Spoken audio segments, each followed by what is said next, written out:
And we are live, No Chill Live, 118, end of the summer, man. Ooh, let's go. Right before Labor Day. End of the summer. It's been a nice one. One of the most memorable summers, I think, in a long time. Yeah, for sure. It was a busy summer. Very active. We outside. Hell yes. We've been outside. We'll talk a little bit about that.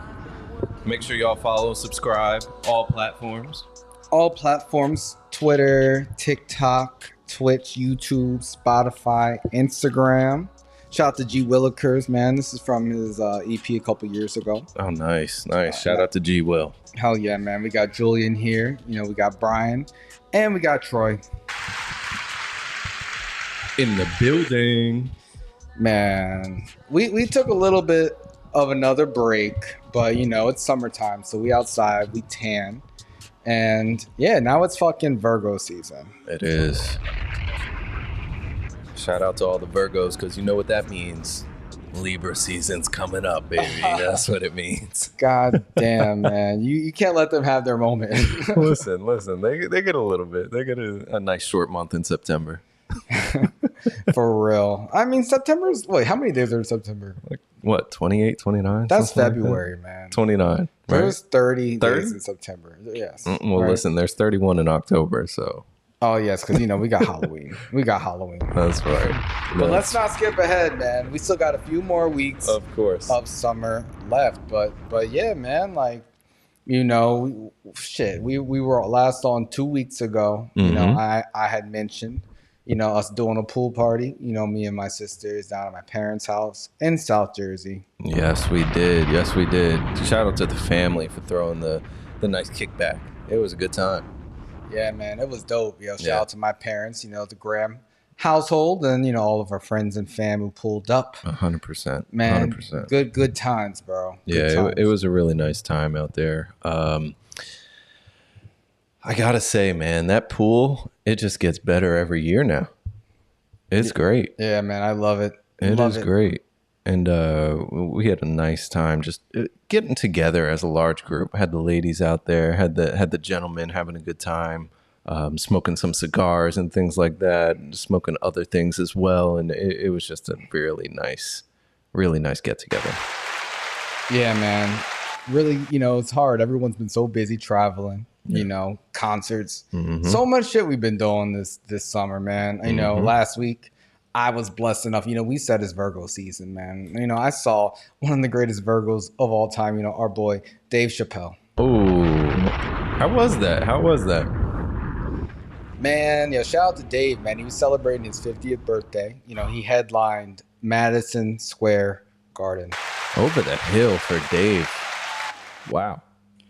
Yeah, he said he's turning 50. He said hip hop's turning 50. And, the only thing he hasn't done is headline MSG. So, had to pull up. Man, it was dope, man. He brought out George Wallace. He brought out Aziz Ansari, Jeff Ross. This other guy, Shane Gillis, Donnell Rollins. And then Dave himself came out, man. And he put on a new stand-up, man. It's going to be out on Netflix, yo. It's called A Lunatic's Manifesto. Oh, boy. Shout out to all the manifestos out there. R.I.P. to the Unabomber. I mean, that's appropriate after the bomb, but shout out to Dave Chappelle, one of the greatest Virgos ever. But yeah, man, and then afterwards that man brought out Burna Boy and then Travis Scott, bro. That's a crazy concert. Like he definitely did it up for New York. I'm surprised he's never been at MSG. Well, he's never headlined MSG. Like, we saw him do his documentary there a couple years ago, but he wasn't. That's right. But that's not the same, I guess. Yeah, it's not like a stand-up, and he's filming his new special, and I can't wait for it to drop. I would repeat some of the jokes, but I don't want to ruin them. Man. Yeah. Don't want to spoil it, and the delivery is nothing like Dave. Yeah, hell no. No one's like him, man. So shout out to him. Happy birthday, Dave Chappelle, and happy birthday to all the Virgos out there, man. We only have one episode in Leo's season, but at least they got something. Exactly. they did get something. But also, our guy Joe Budden tomorrow. Big birthday coming up. Big 4-3. Bro, you just listened to the pod today. That's the only reason. I did. But I always remember his because this is the 31st of August. My mom is the 31st of May. It's like easy to remember. Mom and dad. Some of those 30 pause. No, only Jimmy can take that crown. But yeah, it's easy to remember the 31st, the end of the month. Yeah, shout out to Joe Budden. Yeah. Shout out to all of the Virgos out there. But yeah, man, we've been busy. We've been busy as shit, guys. You know, indeed. we started hitting the streets when the summer began back in May, Memorial Day weekend, I believe, like right before then. You know, we went again. I think that was July, and then you know, we had to get one in August. You know, so we started in JC, Jersey City. You know, we kept it Jersey, moved to Hoboken, but you know, we had to take it to the Big Apple. Yeah, we had to take it to the city, and ended up in the meatpacking district. Pause. Thank you. Thank you. Yeah, man. We ended up in, you know, west side of Manhattan, meatpacking. And, you know, a couple of weeks ago, one of the hot topics from our last live stream was that story of the wife who was terminal. She was dying. You know, she had 9 months to live, and she had one request from her husband, and that was, can I smash my ex? I was passionate about that one. I did not like that request. I didn't like it at all. I thought it was disrespectful. And, you know, the streets, for the most part, they agreed with me. Yeah, for the most part. I know you and Troy, you know, you guys were offended by it. Yeah. I felt like, let her do it. You know, she's dying anyway. It's her dying wish. You know, if you really love someone, you want them to die happy. I mean, obviously, I would do things, you know, for myself during that period too. But hey, that's a partnership. But yeah, man, the streets, I feel like we had a couple outliers though. We had a couple people, but they all had something slick to say. They did. They did all have something slick to say. I think one of the ladies was she was like a down for everything and anything kind of girl. So I don't know if that's an outlier, but she was like, live your life. Live your life. Like, have a good time. Do whatever you want to do. Like, shout out to Rihanna, live your life. And shout out to your girl accent, man. It gets better every day. Oh, thank you. Thank you. Listen, it seems like the more interviews we do, the more ladies we keep getting for interviews, because the guys are like camera shy, and the women, they've been out partying, having a hot girl summer. So it's been a really good time. Hell yeah, man. You know, we love women. This is a women's first podcast. Is it? Is it with 3 guys on here and no female guests?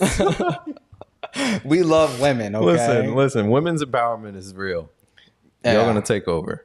Yeah, women's empowerment is real. Barbie's fake, but it's all good. You know, believe what you want. But yeah, we love the ladies. You know, I feel like most of our viewers are men, and you know, we need the woman's perspective. So if we gonna hit the street, we want to hear from women. So, that's true. You know, we were asking, is it harder in New York City to date as a man or as a woman? And that was another pretty one-sided topic. It was. Women definitely said no. It's way harder for women. Guys ain't shit. You know, that classic cliche approach to their problems and issues as single women on the streets. Yeah, man. Yeah.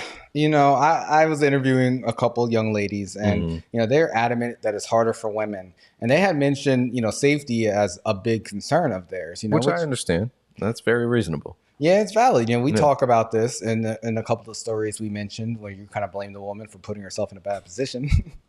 Listen, at a certain point, you got to be smarter than that. Like, the man didn't look like his picture, and then he didn't drive you to the restaurant. Like, you should already have your pepper spray in hand, pointed at him like, if you don't take me home, boom. Equality, guys. But yeah, man, they actually let us in on a little secret, yo. They said, you know, that they actually go and shadow each other's dates, like on the low. That was kind of surprising. Were you surprised by that? Hell yeah. I was super surprised. I was just like, wait. So you watch each other's dates? And she was just like, yeah, she's watched all my dates this year. And the other girl was like, yeah, I've been there. I'm just like, whoa, what the hell? And they're like, yeah, we'll just go on the date. And I'm like, does the guy know? They're like, no. So guys, be careful, crazy. yo. Chaperones, man. Just secret undercover chaperones out here just waiting to like judge you and see what you do or don't do. And oh my God. And then they're going to have a feedback session afterwards. They're going to have a roundtable discussion on what you did right and what you did wrong, whether or not she should see you again. It's just, listen, guys, y'all are going to have to step it up out here. Or you know what? Guys, we need to start doing this, yo. Guys chaperone each other's dates. No, I'm just kidding. We ain't got time for that, yo. We actually have to work. Exactly. We're the ones that have to pay for the dates, plan the dates, set the dates up, pick you up, drive you to the location. Like, we have to do pretty much everything.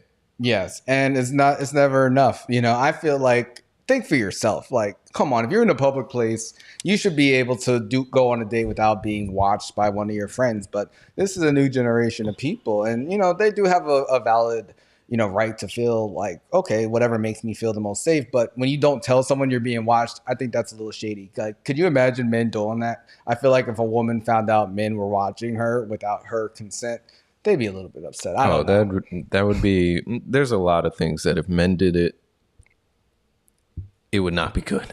It would not be good. We would be killed for that. Like, if two guys went out, one guy sat down for the date, the other one sat at a table 3 tables over and was watching and paying attention the whole time and taking notes on what was going well, what wasn't going. Guys would get killed for that. Yeah, man. And as someone who's been on like hundreds of dates in New York City, like hundreds. Look at the subtle flex on this guy. Right? Hundreds of dates in New York City. Everybody else is just trying to get on Tinder dates still. And this guy. Yeah, I'm hogging all the dates. What can I say? No, I'm just kidding. I'm just saying, over the years, I know this had to have happened to me. And I'm just like, shit. Oh, yeah, for sure. I'm just like, damn, I wonder how many times it happened. And like, if you end up in a relationship with the girl, does she ever tell the guy? Because I feel like I'd feel weird about that. Did you bring it up to your sister and ask if she's ever done that?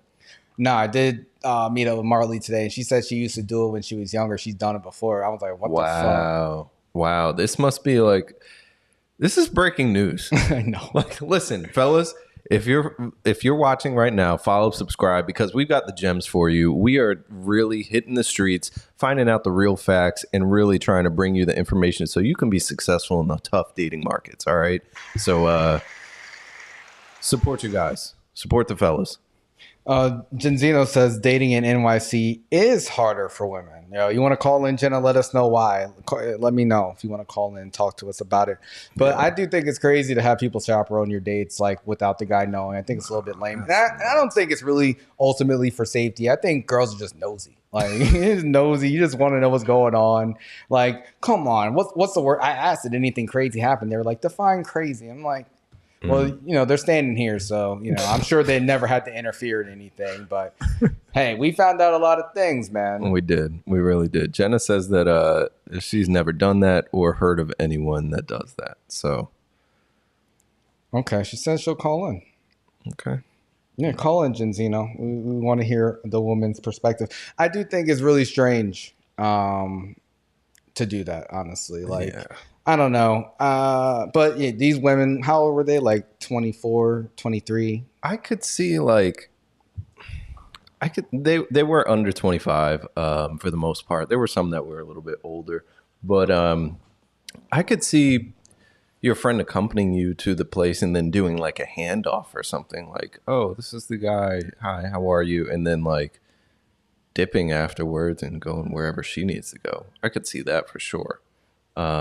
But yeah, I don't know. It's a little bit weird. The secret chaperone is different. It is different, man. Speaking of different, we got Jenziino calling in. Hello, Jenziino. Thanks for calling in. What's up, Jenna? Oh shit. Can we hear her? Hello. Oh, hold on. I gotta make sure. Oh, I gotta put you on the Bluetooth. Hello. Hello, can you hear me? Yes, we can. Welcome to No Chill Live. We saw you commenting. You think it's harder for women to date in New York City than men? Yeah, I've been telling you that. It's way harder. Men have all the options. Women, we're much pickier. And in New York City, I feel like, men, they just date whoever they want, whenever they want to. They don't have as many standards. So it's easier for them to just, they don't have as many standards as women. So how would it be harder then? You think we have more options? Because I feel like women have a lot more options. No, men have way more options than women. Men can date younger. They can date older. So can women. They can date women who make a lot less. They can date women who work at Wendy's if they want to. Like women, we can't do things like that. Like most women, they have different standards, and if you don't meet those standards, then you don't get to go on a date. So men have to fit a specific standard to go out on dates with women. So how is it easier? Exactly. When most men don't fit those standards. So you're only talking about a small percentage of men. Okay, well, those are the men that I was going to say, the two things you're saying are contradicting each other a little bit.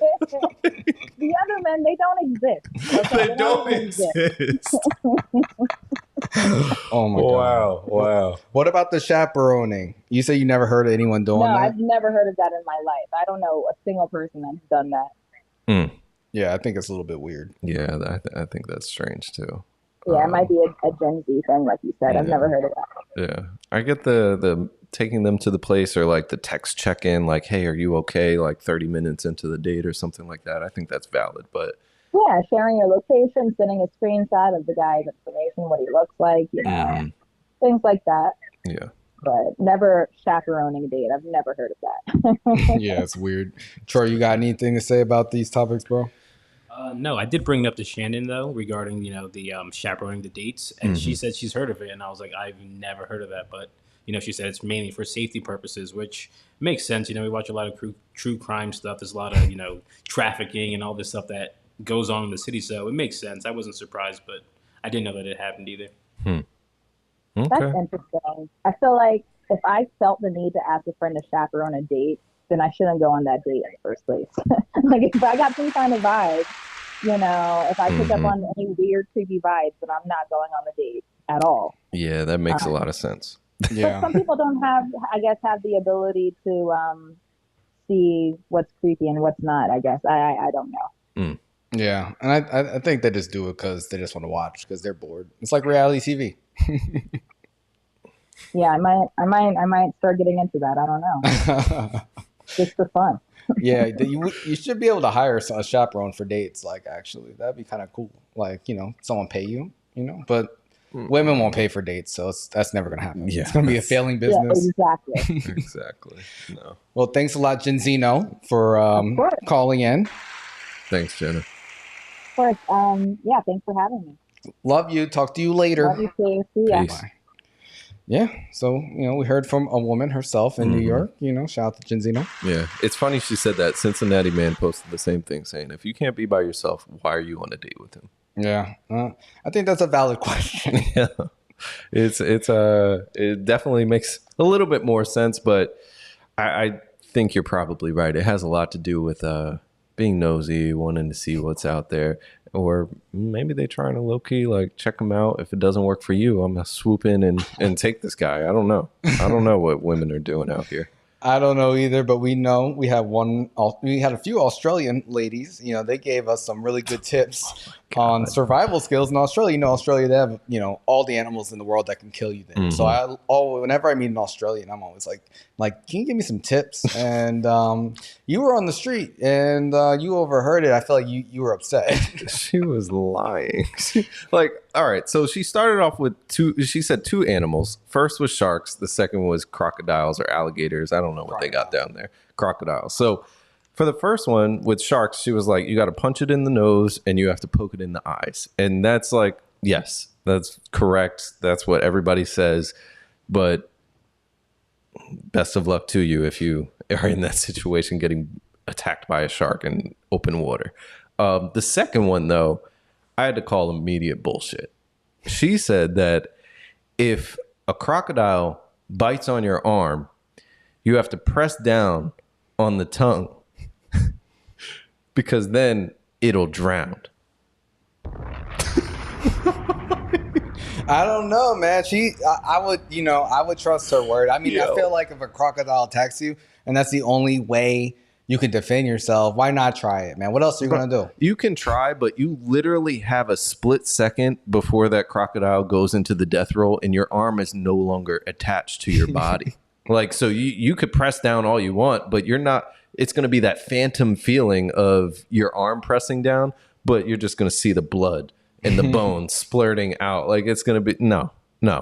If you get bit by a crocodile, just let that limb go and like try to save the rest of yourself. Man, I'm going to trust the Australians, man. Shout out to them. You know, shout out to everybody we talked to at Meatpacking. We're going to be posting those short clips. You know, we're not going to be here next week for Labor Day. But we have a ton of content, you know, to get you guys. Yeah, it definitely appreciate you all taking the time. Make sure you follow, subscribe, join us so that you can see your clips and follow up with us if you ever want to call in. We'd be happy to have you. Hell yeah. Callers, you know, we got a guest tonight, you know, Cincinnati Man. I am Cincinnati Man. That's right. On YouTube, Instagram, all those platforms. He's there. Yeah, 9 p.m. You know, we're going to check in with him. He used to comment on the lives when we were on Instagram. He started his own YouTube channel, you know, movie reviews, music reviews, you name it, you know. So we're going to get into a few of those topics with him a little bit later. Yeah, definitely. Him talking about the trip to the Beyonce concert was pretty funny.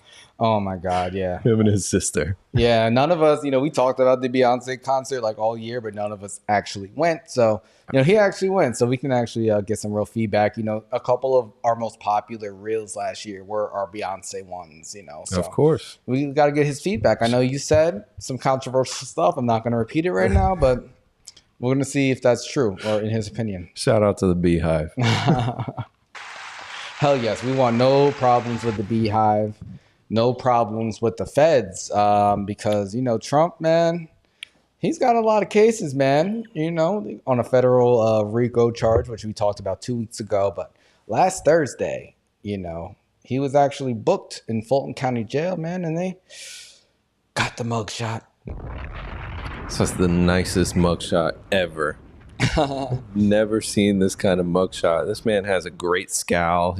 His hair is shining. He's got a nice tie on, like okay, relax. You sound like the Fox News anchor jerking off. I'm saying, why is he able to have a photo shoot for his mugshot?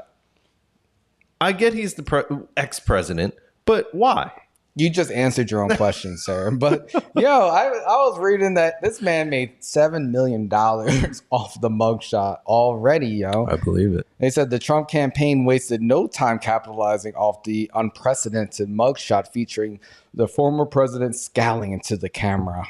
It sold merchandise and stressed that he will never surrender, as the picture quickly went viral. They said merchandise, you know, with his mugshot included shirts, bumper stickers, and more that went between $12 and $34, you know, which is right. That's a good price range, man. When I was at the Dave Chappelle concert, he had t-shirts for $70 fucking, bro. Oh my God.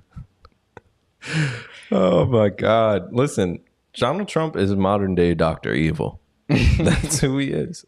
I gotta say, like, that's just how I view him at this point. Bro, they said they made $4.1 million just on Friday alone, the day after. So are you surprised we talked about the other cases and him not having a mugshot? You think they fucked up with this? I mean, I don't know, man.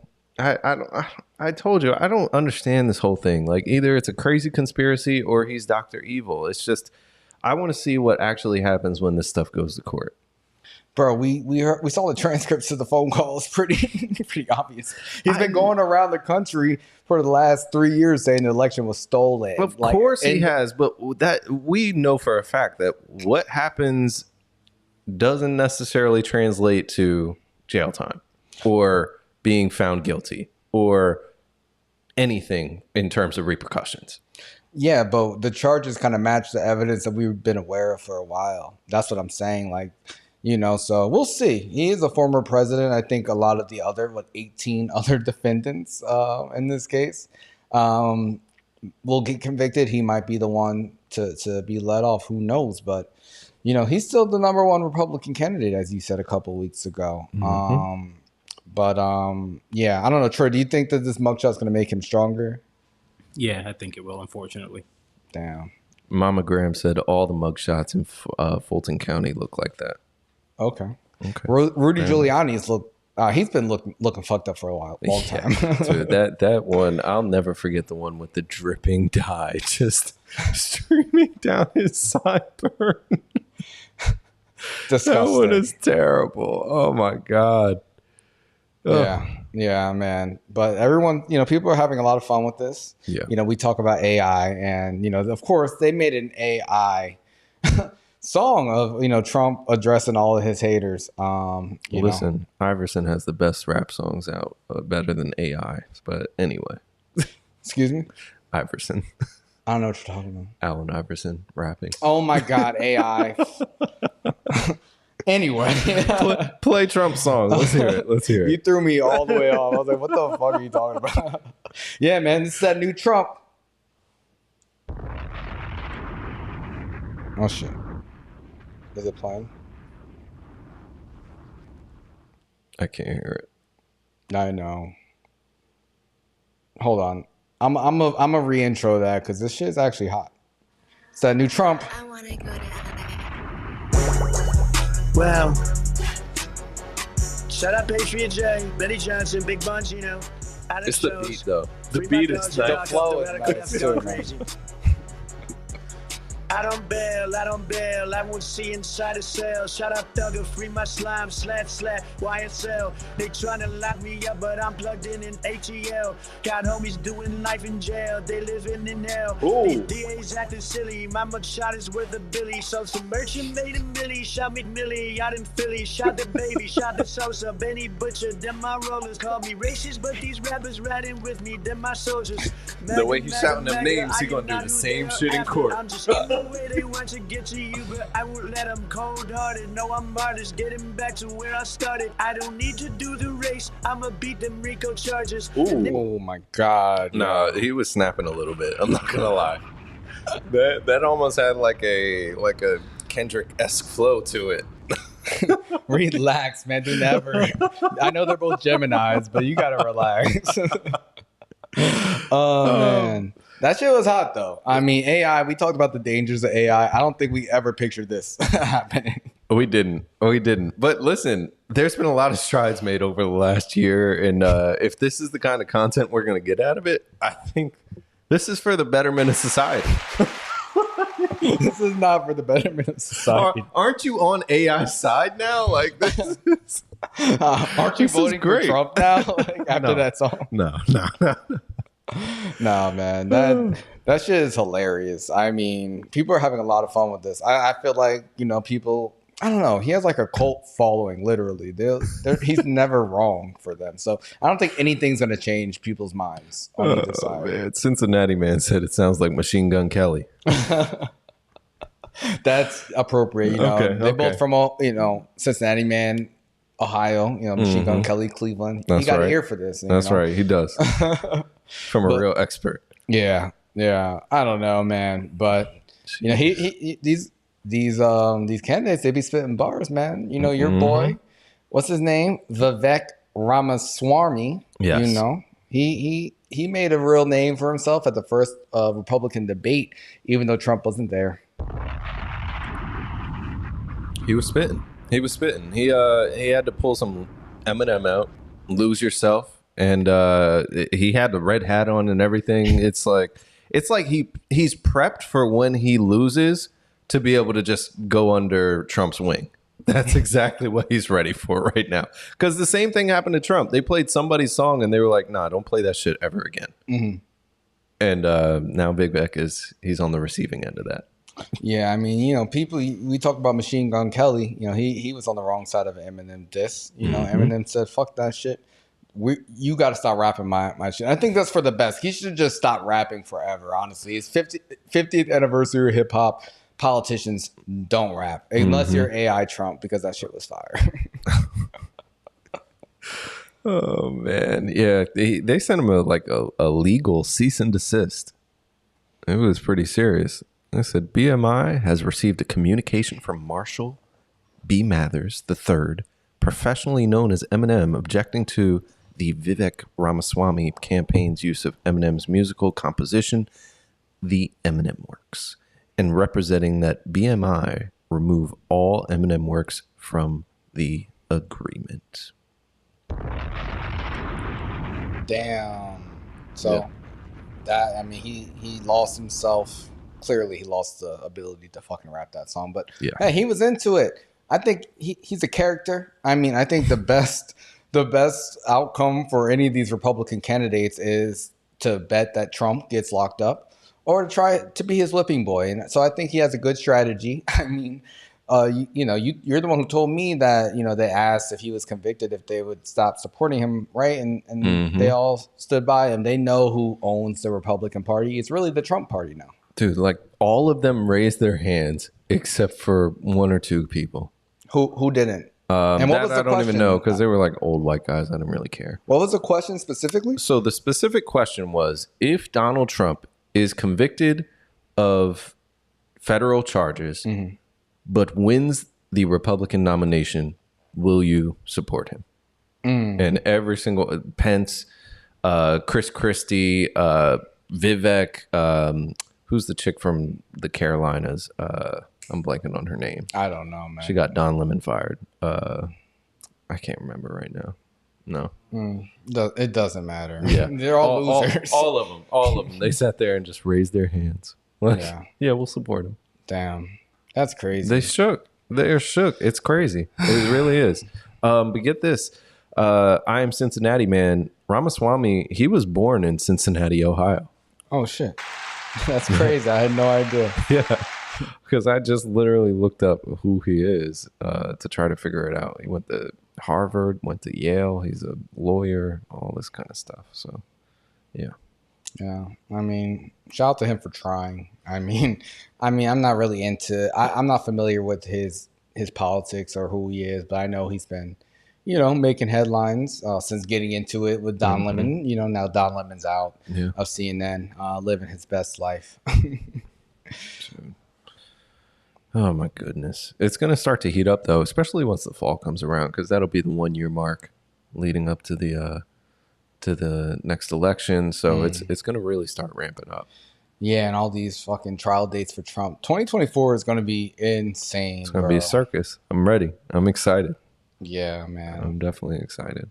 2024 is coming up. Actually, I wanted to say, I've been working, since we've been off a couple of weeks, I've been working on an impression, bro. Yeah. Tell me. I want to debut it today. Okay. All right. So I've been working hard on this. So my impression is, a liberal in the 1700s. Oh my God. Okay, ready? Hold on. I got to get into character. All right. Ready? No. You don't understand. It's not what you think. We got our slaves from a Negro-owned plantation. We're not bad people. Wait, stop. Negro, we support black businesses. We support Negro businesses. There were black, slave owners, back in the day. There were. Yes, that would just make certain people, feel a little bit better. So. Oh my God. Empowerment. These are ethically sourced niggers. Whoa. The hard R. Come on. Time out. Listen, I was going along with it. I wanted to play the game too. People don't even know that you're black half the time. Listen, I'm certified. Yeah, you're right. I'm a chameleon, but listen. 2024 is going to be crazy. Yeah, crazy. It really is. Speaking of crazy, man, you're a family member, Britney Spears. We talked about her divorce, right? I think we did. We did. But since then, she's been going crazy. She was always posting these dancing videos, but now she's getting a little bit more wild. Dude, she's going nuts. Like, I'm telling you, I didn't get a chance to really ask people, but I wanted to when we were hitting the streets in the city. And one of the questions I have, and listen, if you're listening right now, please let me know in the comments. Do you think we were wrong to support her being freed? Do you think we should have let her stay in that conservatorship? Because she has done nothing but dance naked, get licked by random men, get slapped by security guards. Like, she's done really nothing to help her image, anything at all. And she looks crazy. She really does. She's living a lit life, bro. I don't know. Bro, she is naked on like live videos with guys that like aren't her husband when she's about to go through a divorce because he said that she was cheating. So clearly she's making his case. Yeah, like you were skeptical of those accusations. After this, it kind of seems to solidify. I thought it was the other way around. I thought it was the old like okie doke. Yeah, I thought it was just like, oh, I'm gonna blame you for what I'm doing. The guy hasn't been coming home at night. He's sleeping out. I thought he was the one cheating, when in reality, I guess he just didn't want to see her like fucking other guys in their house. Yeah, it's a sad situation, you know, Britney. She said, you know, as everyone knows, Hassam and I are no longer together. 6 years is a long time to be with someone, so I'm a little shocked. But I'm not here to explain why, because it's honestly nobody's business. Oh, man. Mama Graham says Britney has a right to be crazy. I agree with that. You know, she does. You know, her husband, ex-husband, I guess, you know, said after 6 years of love and commitment to each other, my wife and I have decided to end our journey together. Oh, man. Are you upset over this? Like, I don't care. I don't care. I just want her to stop being crazy. There's kids on social media. Like, get it under control. Kids, get out of here. Let's look at your algorithm, sir. Listen, mine is mostly, especially with football season coming up, mostly football, anime, and then, you know, Instagram still got the crazy bad bitches that they throw in there every once in a while. Of course. I can't control that. Nat, shout out to Nat. She just hopped on. She's at the gym right now, getting ready for our trip to South America. Love you, babe. Oh, yeah. Shout out to Nat, you know, supportive girlfriend, you know, tuning in from the gym, getting her workout on. But, you know, speaking of celebrity marriages, you know, one couple we've been talking about all year. Marcus Jordan and Larsa Pippin, man. She got a ring on her finger. He put a ring on it. Listen, looking at this picture of them on that yacht, I don't blame the man. I don't blame him. I will say she looks pretty good from that angle. I get it, you know, but hey, you know, this is a big step, man, especially when your dad just said he don't approve. Huge. But Marcus, you know, he's standing on those comments. He was drunk. Jordan was drunk. That's why he said that. He didn't mean it. Okay. Daddy loves me. That's what Marcus said. He's been saying that his whole life. You know? Still ain't come true. Damn it. Oh my God. He said he just, you know, they're just waiting to set a date. You know, they're looking for a location. They were caught at the Drake concert, you know, getting real handsy with each other. I think he had a shirt on that said, "Hug me, I'm horny." They've been out there, man. Like, do you think they're really going to move forward? I mean, they got a podcast together. They've been out and about for the last, 6 months? I mean, I feel like they're moving pretty fast. But when you're dating a 50-year-old, how much time do they really have? Listen, I mean, but given the fact that she's 50, it's not like she has to rush. She's not having kids. They both have money. So maybe this is love. Yeah, they both have money from, you know, the 90s Bulls.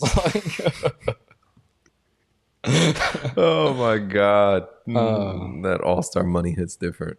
Yeah. Hey, shout out to them. Yeah, hopefully. You think Jordan will go to the wedding? Like, you think Michael Jordan will go to his son's wedding? Of course.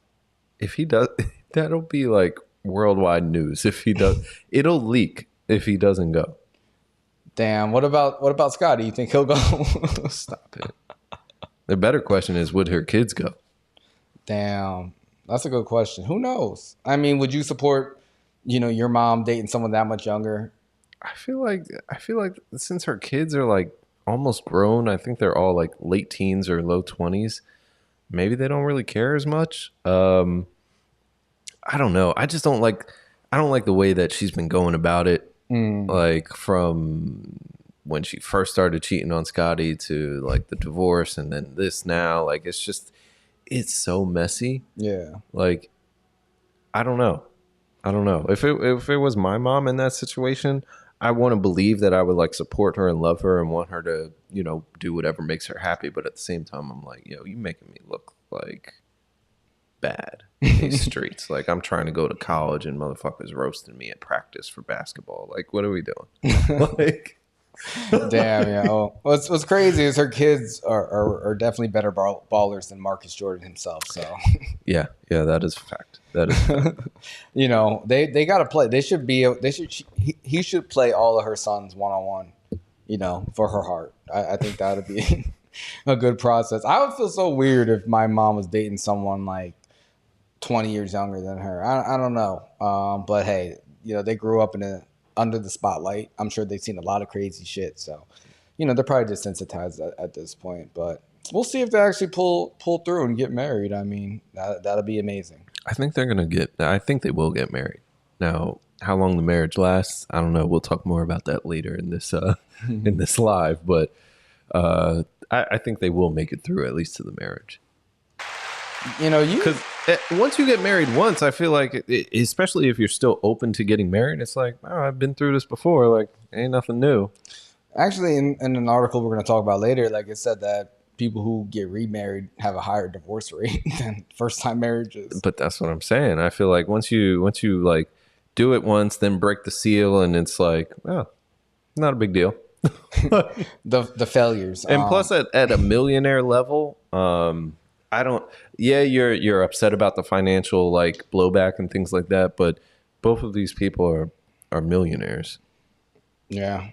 You know, I know we're going to talk a lot about marriage later, but I just wanted to bring up this one. I know we just started watching the Ultimatum today, and I just wanted to bring up this one thing this guy said because I thought it was funny. He's a sales guy, and he talks a lot of bullshit, but he was trying to convince the girl that marriage is good, and he was just like, yeah, you know, most people who get married, like, I'm sure they'll love it. They'll say it was not a mistake and it was great. And he's like, you know, even divorced people, like, I feel like they'll say it was great. And I was just like, yo, this motherfucker is full of shit. What the fuck is he talking about? Divorced people would say marriage is great. No, they wouldn't, motherfucker. But that's a classic trick for sales. You got to tell people that's something that doesn't make any common sense, but at the same time, the way you say it, it's so fast and smooth that people are like, "Oh yeah, that makes sense." Yeah. That's a sales tactic. Yeah, lie. Mm-hmm. Donald Trump, shout out to him. But yeah, you know, speaking of marriages, you know, earlier this year, you know, our guy Kanye West, Ye for short, you know, Ye got remarried, yo. He did. Quote unquote. Unofficially remarried now. What's his name? What's his wife's name? Bianca Cesori, yeah. And they were out on a boat. What country were they in? They're somewhere in Europe or something? I don't know. I heard something about boats and hoes, but that is his wife, sir. Yeah, man. And he got caught lacking. Was he lacking? I think he was getting everything he wanted. Man, he got caught with his pants down on the boat. What the hell, man? Paparazzi got him. That is true. Well, what do you know where they're at? They're in France or Italy or some shit. Like they might have been in Venice. Okay. Yeah, they must have been in Venice. They were because they had those you know those boats that look really cool. They got the wood and lacquered up and everything like that. But my man, he had his pants down and he was getting some sloppy toppy, some boathead. Shame. Some boathead. But it was wild because there were boats near them. Like the paparazzi clearly saw them. This man had his whole ass cheek out, even past the coat he had on, the blazer. And they had somebody driving the boat. It's not like they were just chilling on the water, like with the anchor out. It was. I mean, you talk about anchor out. You talk about. You talk about millionaire behavior, man. I feel like this is that type of thing. I mean, it's crazy. You got to know the paparazzi's around when it's broad daylight. I saw like after the fact, like they got him, he was covering up his face as if no one knows who he is. But, you know, he just be wearing masks all the time anyway. But do you think that he knew that they were around, or he didn't give a fuck, or you think that just, you know? I think she just does whatever he tells her to do. Yo, put your mouth on this. Why would you assume that? How do you know who initiated what? They're married. Like they just had a moment, public moment. You keep saying that. That shit is not real. What you mean it's not real? They had a ceremony, but they're not legally married. Okay. So it's like that's fly shit. That's fly shit. Yeah. If you want to pretend. Pretend what? I mean, it is what it is. They married under the eyes of God. He's a religious man. So what do you mean? You need the state to agree with that? You need the church, don't you? Like, doesn't it? I don't know. I haven't done that yet. So I don't know all the specifics. You got the ultimatum? You didn't get the ultimatum yet? No, there's no way. It wouldn't happen. But I just,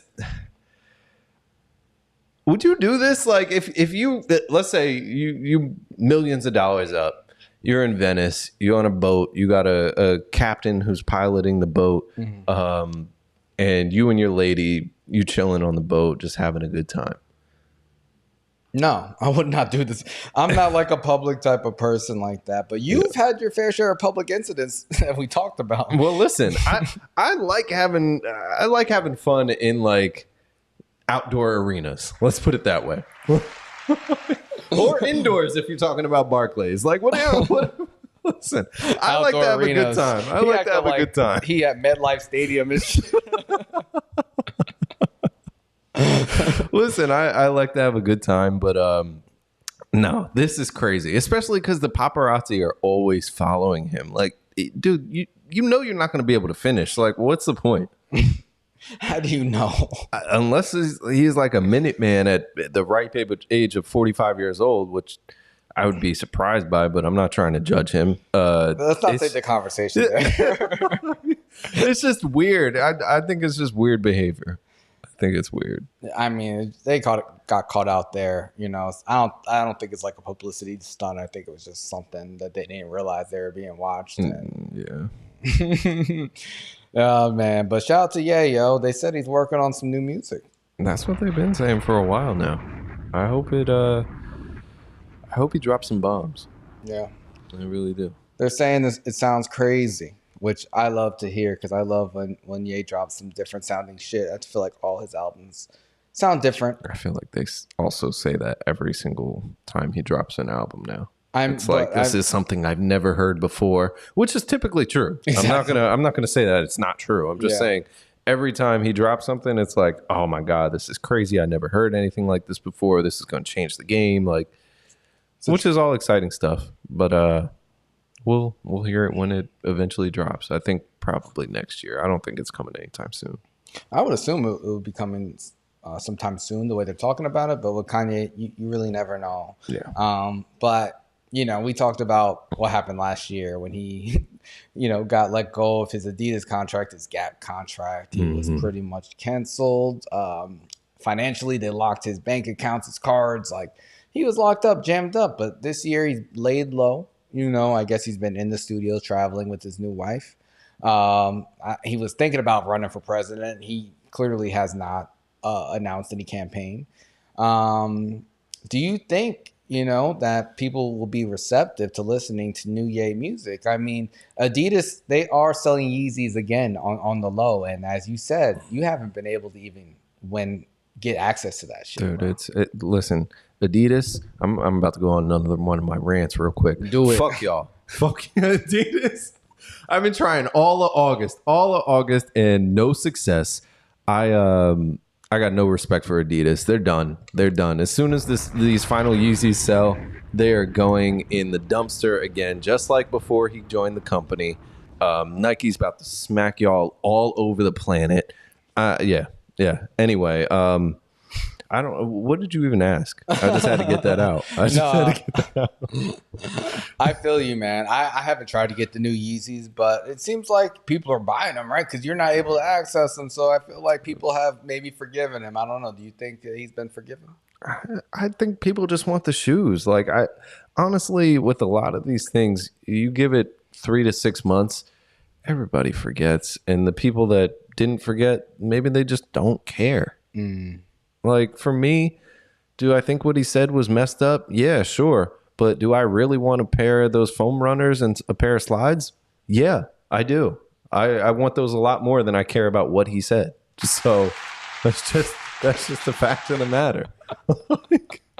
Yeah, I mean, I already have, my slides and foam runners, but I was never mad at Ye. I felt like he's an artist and he's always going to say things I don't agree with, but I like him as an artist, and that's what I appreciate him for. I mean, if you think about any great artist in the history of humanity, they've never been normal. They've never, gone with the grain. I mean, now you have a lot of corporate artists who, just say things for marketing purposes. But I think, at his core, the reason why I love him is because he speaks from the heart, and sometimes not always from the brain, but that's why he's able to kind of produce things that we haven't necessarily heard before, or he's able to put us on to certain designs, and I think that's special.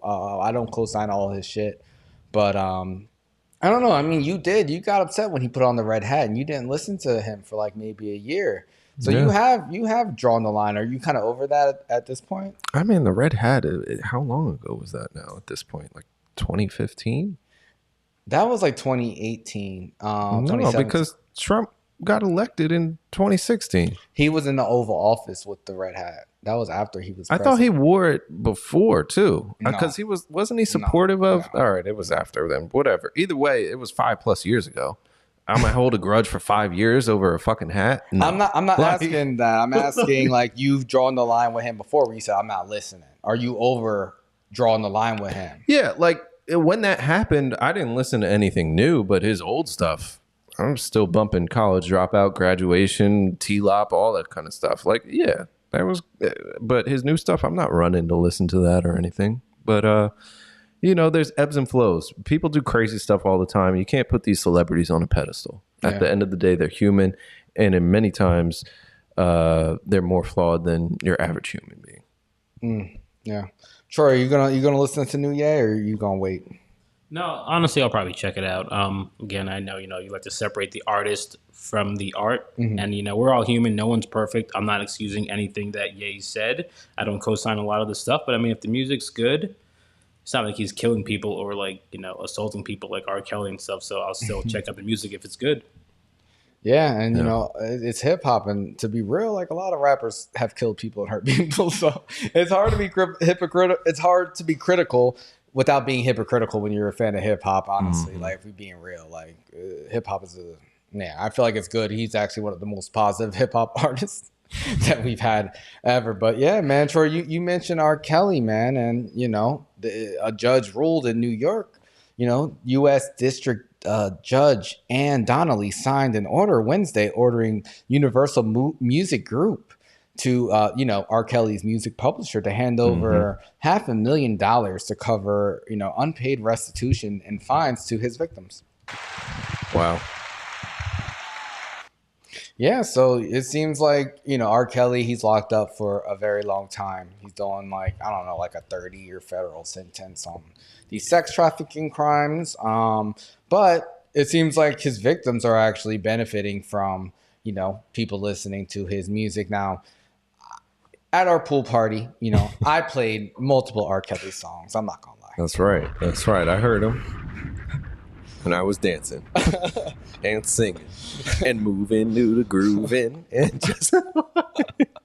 Do you think we've had a lot of conversations over the years with people like over R. Kelly and people standing up? The famous conflict we had with the one girl who said, if they played R. Kelly at this party, everyone would leave. And I was like, get the fuck out of here. You burned that night, man. That was unfortunate. I do that a lot. That night had great potential. Yeah, sometimes if I just kind of get in something, I just make it worse. It's just not going to get better. Listen, I think that this is great. They deserve the money. The man is locked up for the next 30 years. He's not coming out anytime soon. Yeah. So I think that we can all go back to listening to R. Kelly, right? That's what this means. Right. If you It helps the victims. This is a good thing. Like, this is positive. Let's all listen to R. Kelly's music. They need to put his videos back online so we can watch Trapped in the Closet, all 24 videos, all that kind of stuff. Let's go support the victims of R. Kelly. Yeah, you know, if it's benefiting the victims, I don't see a problem with it. I wasn't gonna stop listening to it. I feel like he's facing his repercussions, being locked up, honestly, and you know, like a lot. I don't know. Once you start being judgmental of artists, it really gets really sticky because, like, you look at the history of a lot of people, and it's fucked up. So it gets nasty. They better start doing this for everybody. Yeah. Troy, does this change your opinion on things or?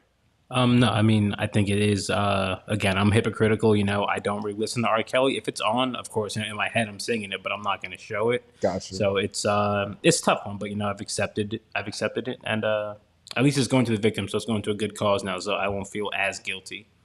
Gotcha. Yeah. You know who didn't feel guilty? This girl, what's her name? Taryn Manning. Oh my God. Oh boy, this you was got like the video? This was a crazy sort of situation. Yeah, let's listen to the video and see what she did to kick this all off.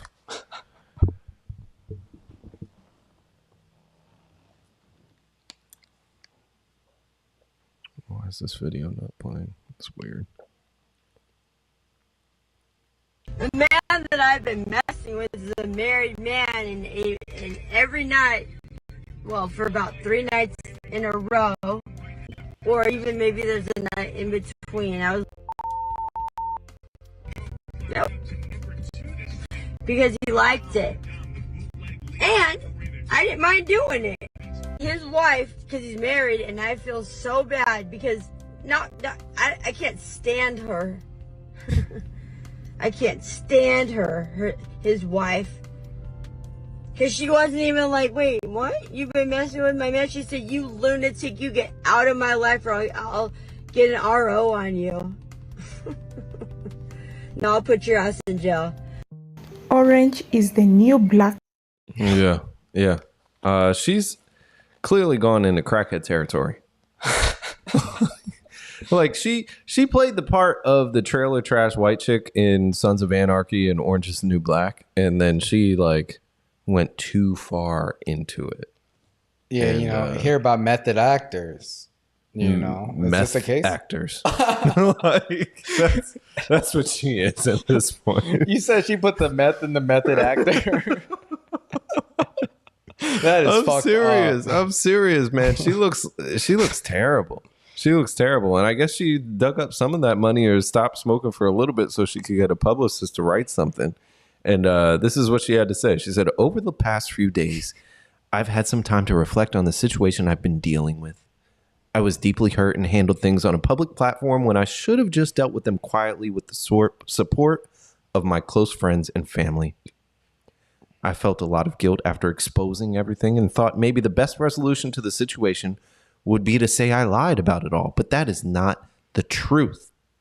I started a relationship with someone who was married and told me he would leave his wife. In the end, I found out that wasn't possible.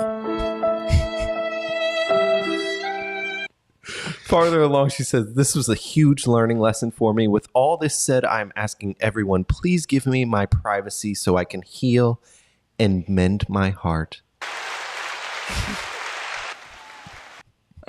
When the part that they bleeped out of the video, I just want to read it because she said, every night, well, for about 3 nights in a row, I was licking his butthole because he liked it. Yo, that meth, that you'll do all kinds of things. Those method actors, yeah. So she said, she started a relationship with someone who's married.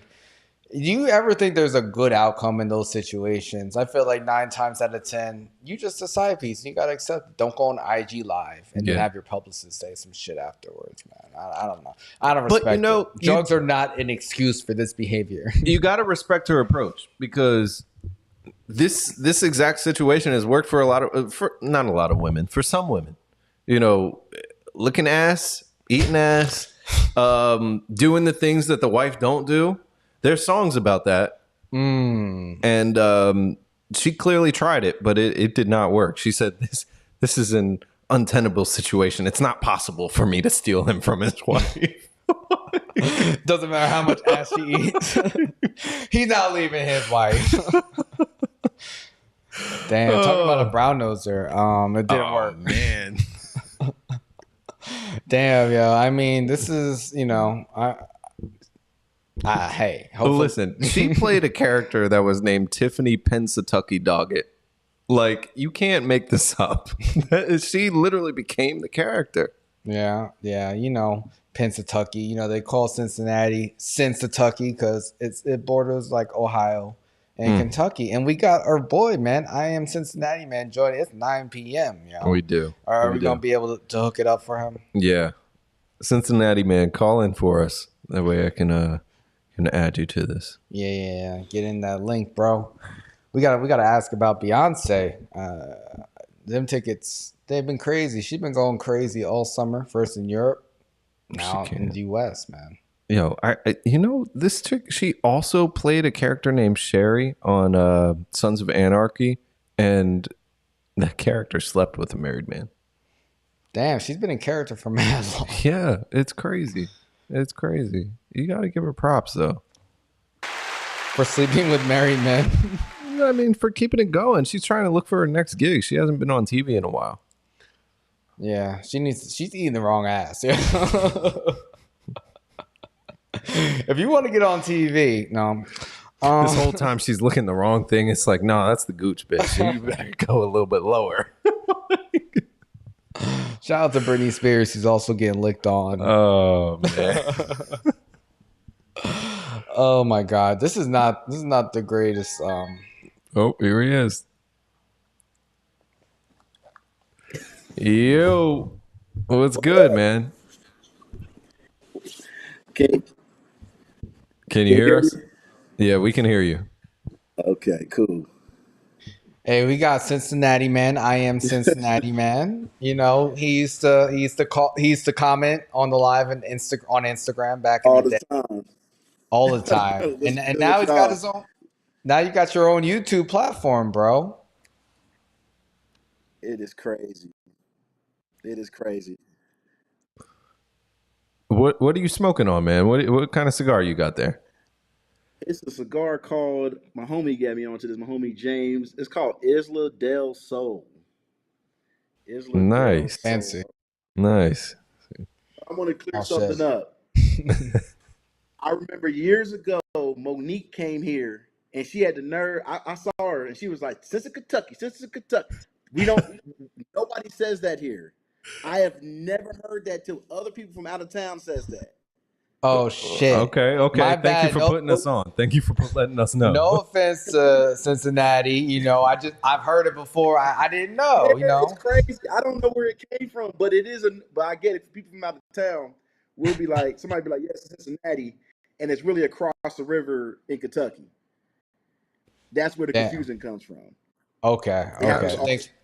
And our airport's in Kentucky. Got the you. Cincinnati airport is in Kentucky. I've actually been to Cincinnati's airport randomly, going on my way to Michigan like years ago. So I'm familiar. I didn't realize I was in Kentucky though. That's crazy. Yeah, you are like 15 minutes away from Cincinnati, actually. Oh shit! Oh wow, that's really close. Yeah, man. So we talking about your YouTube channel, man. You doing movie reviews, concert reviews, album reviews. Like, what made you start up your channel, man? It's been some good content. I appreciate that, and I enjoy you guys' content too. I've been looking at y'all stuff since I want to say around the pandemic, right around like 2000, like about 3 years ago. And what happened was, people are, how people are always telling you, why don't you do something? You're always talking, get online. Yep. And that's what happened. One of my friends from one of my old jobs, she was like, well, just do it. And I'm like, well, I need this equipment, I need this, I need that. And she was like, just get on your phone and do something. And Dude, that's the exact same thing that happened with us in 2020 with the pandemic starting. We were like, fuck it. We've been talking about doing a podcast and you know, talking about some of the things we had going in the group chat for long enough. We might as well get started and try to make something of all this IP that we've got flowing from our brains and things like that. facts. So is it true that neither one of you have been to a Beyonce concert? I've been to one. I was went about to to say- On the Run, the first one in Philadelphia in 2014. But you know, we were Yeah. talking about it all year because the Renaissance tour has been on fire. The tickets, you know, are hard to come across. You know, Brian, his girlfriend, you know, shout out to Nat. She's Yeah. a big Beyonce fan. Big Beyonce fan. She's been to a concert before, and I wanted to go with her because everyone speaks so highly of Beyonce concerts, and I've seen the videos and things like that, the Netflix specials and stuff, and I wanted to get that experience. But this year, unfortunately, it just did not work out between all the activities of the summer. But you just went recently. Tell us a little bit about that, because when I was listening to the video, you went with your sister, and it was a journey. It was a journey. So tell us a little bit about how it went. Long story short, I sprained my ankle at work where I needed X-rays. They thought I broke it. Oh, And damn. my mom and sister was like, "So you still going, right?" I was like, "I don't know." It happened Monday. We was on the damn road Thursday night, or no, Friday morning. We was on the road down for the Saturday show. Wow. And long story short, got there. Swelling went down. I didn't know what to expect. I haven't listened to her last like 3 albums. I ain't gonna lie. I ain't checked for Beyonce since Lemonade because I want to know what happened with her and Jay-Z. I couldn't believe it. I still can't believe he let her release that. Just shit all over me, honey. It's okay. What do you mean he let her release that? She's just as big an artist as him.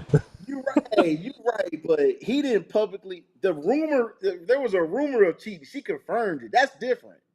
They could have not said anything. Well, I mean, they did both capitalize, though. He had 4 for 4. She had Lemonade. She won a lot of awards for hers. You know, they definitely both, they flipped it. That's what it was. They made lemon out of lemonades, or the other way around. You know. Yeah, I will say when I saw On the Run, the first one, they went hit for hit. It was great. So, but Jay-Z, he can't do a stadium without Beyonce, and you know she fills up the whole stadium. You said there was a real like variety of people. You said there was like a 6'3" dude with some fishnets on. We got to the Hilton. There was a 6'7" Kawhi Leonard looking dude, pouty lips, wearing a white beater. Just Oh shit! And we're like, oh, thank you. Then we saw another 6. I saw another 6'6" dude dressed like Mad Max at the concert, and I'm like, what show? What movie or what is she wearing? Why is he wearing that? What part of the show is this? My sister was like, oh, she ain't got no videos for this. I'm like, then why he dressed like Mad Max? Yo, Beyonce fans come in all shapes and sizes, bro. Literally, they are different. You may never lie. I was at downtown Cincinnati after a baseball game, and Taylor Swift fans were everywhere. It was children everywhere. Beyonce fans, it was 21, mainly 21 and up. I did see a random baby. I don't know why. There's a Pakistani Indian couple in the back waiting to get in. She was swaddling a 1-year-old. It was the stupidest shit I ever seen in my life. They brought a baby to the Beyonce concert? Yes. Did they at least have some earmuffs on the baby? Because I usually see that when you go to like football games, basketball games, they'll have like the earmuffs so that their ears don't get messed up or anything like that. She might have had it in the bag. She might have had it in the bag. Okay, fair. And then there, like you got line cutters. I had this there was this aggressive. I'm not a short guy. I'm about 6'1". This dude was about he's probably wearing heels. I don't know. He had the secrecy shirt on. He was ripped, and he had these long dreads, and he was walking through like, "Excuse me, I'm looking for my cousin. I'm looking for my cousin." My sister was like, "We got cousins too." I'm thinking like, stop. He got muscles. I ain't got time to fight. I ain't fighting that. I remember you saying that. You were like, "There's certain people you don't want to play with because you could tell they could throw hands." One of my good friends I know him for like 20 some years. He told me he's like 11 years older than me. He told me like, man, one time I said the wrong thing to this one dude. I was like, whatever. Said the bad word to him. This is in the 80s. He said the bad word to him. He's like, let's step outside. He said he got two-pieced up. So he got beat up like Mike Tyson, had to grab him and hold on to him to throw him to the ground. He's like, I never in my life judged anyone again. Had to hold on so he could keep from falling. Oh man, that's rough. He said he would never get how bad he got his ass whooped. Back to the concert. I said to all men, just leave the women alone. Just go into the concert. Don't try to holler at them. They look like they Ray Lewis.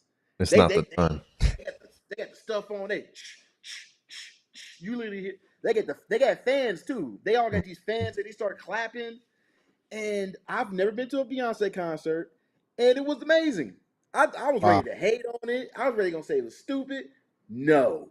She hit some of these songs, man. It hurt my soul. I was thinking about somebody I miss. that is dope. You know when a guy from Cincinnati brings up Ray Lewis, man, they're serious because he terrorized y'all for a long time. He did. Ray Lewis, Ed Reed, shoot, the Bus, Jerome Bettis. Oh man. Them. Yeah. Yeah. So we actually had like one of our most popular clips last year, and Brian he said Beyonce can't sing. And a lot of people agree with him. Yeah. You saw her live, man. How does she sound live? She sounds beautiful. Of course she does. She has backup singers that sound like In Vogue. Her backup singers sound like In Vogue. Mm-hmm. Now I will say this. There's an old ass clip, because I used to think the same thing, but there was an old ass clip on BET where they was on 106 in Park.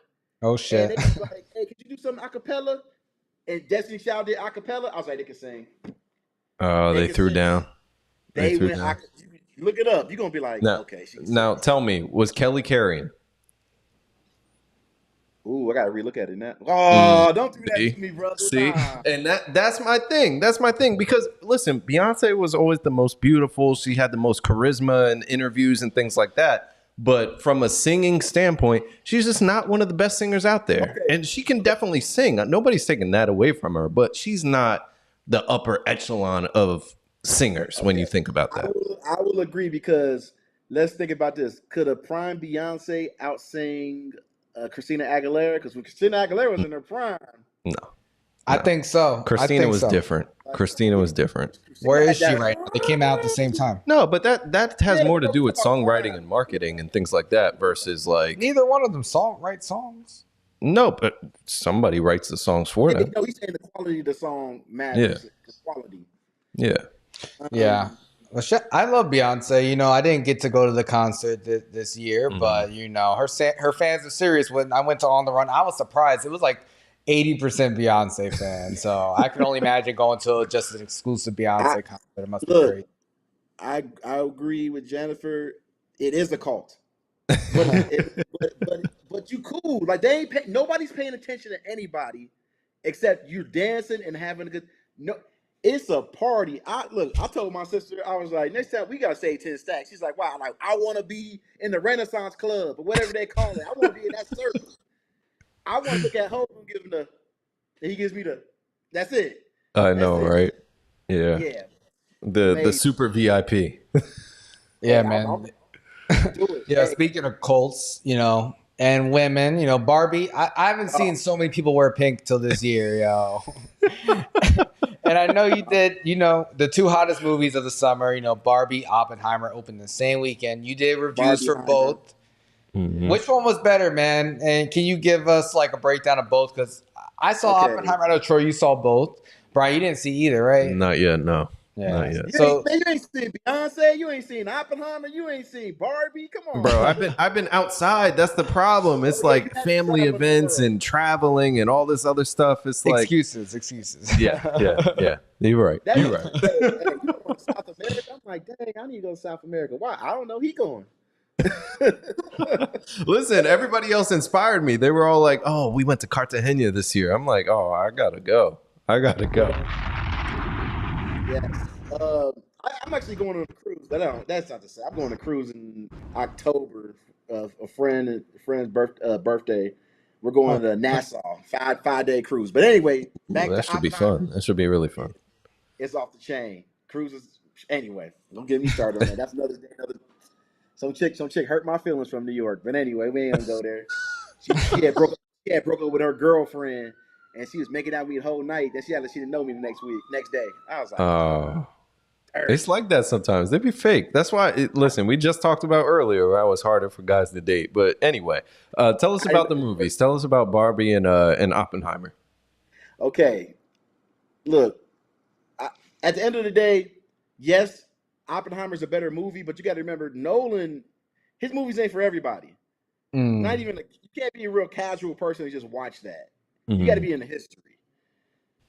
Barbie was. This is my problem with Barbie. It's not as funny as Bridesmaids. It's not funny as Mean Girls. It's not as funny. It's not as funny. Like people, it did look more power to them. Whatever they did to get people to go. Oh yeah, and they some damn liars. If you like Christopher Nolan movies, you should like Barbie movies. What kind of sense that make?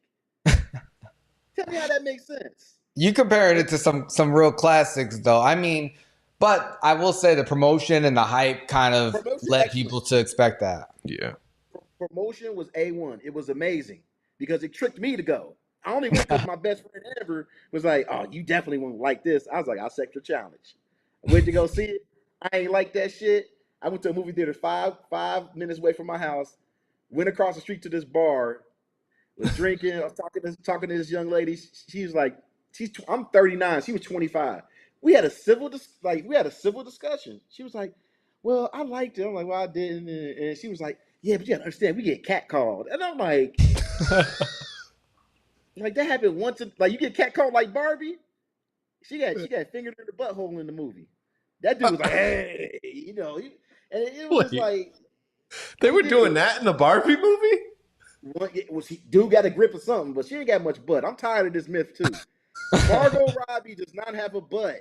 I'm tired of this.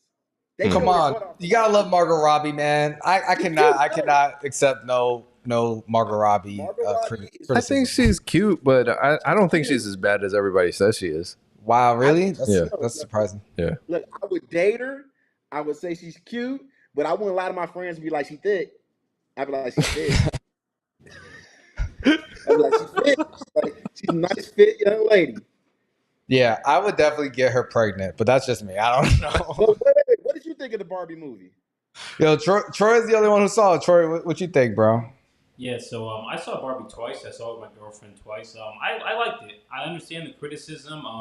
I liked Oppenheimer more, honestly. But no, I had a good time watching Barbie. I didn't take it that seriously. I was along for the ride. I do agree, though. I wish it was funnier because it wasn't as funny as I thought it was going to be. But it was still, the cast was great overall. I was like, yeah, I like the message and stuff. It was cool. It's like baby's first feminism. So a lot of women who don't really realize about patriarchy and all these buzzwords and stuff, like it kind of opens your eyes to this. And you're like, okay, yeah, it makes sense. And I was like, yeah, of course it does. Because that's disrespectful. You said baby's first feminism. That's crazy. That's not disrespect. It's Barbie. It's based on a kid's toy. Like that's fitting. That's fitting. Damn. He saw the movie twice. Like he knows what he's talking about.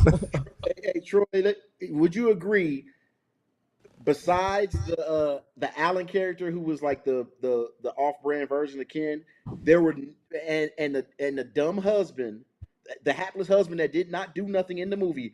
There were no good men in this movie. There wasn't even a regular good man. Like, hey, do you need some help crossing the street? There was no good men in this movie. Everybody was idiot. I would agree, but I think that's the point. That's the point that they use to get that message across, to like introduce a lot of people who don't realize that, maybe through a certain lens, you're oppressed and allows you to see it in a better way. So I agree with you, but it's done on purpose. So if you don't like it, I get it, but that's the point of the movie.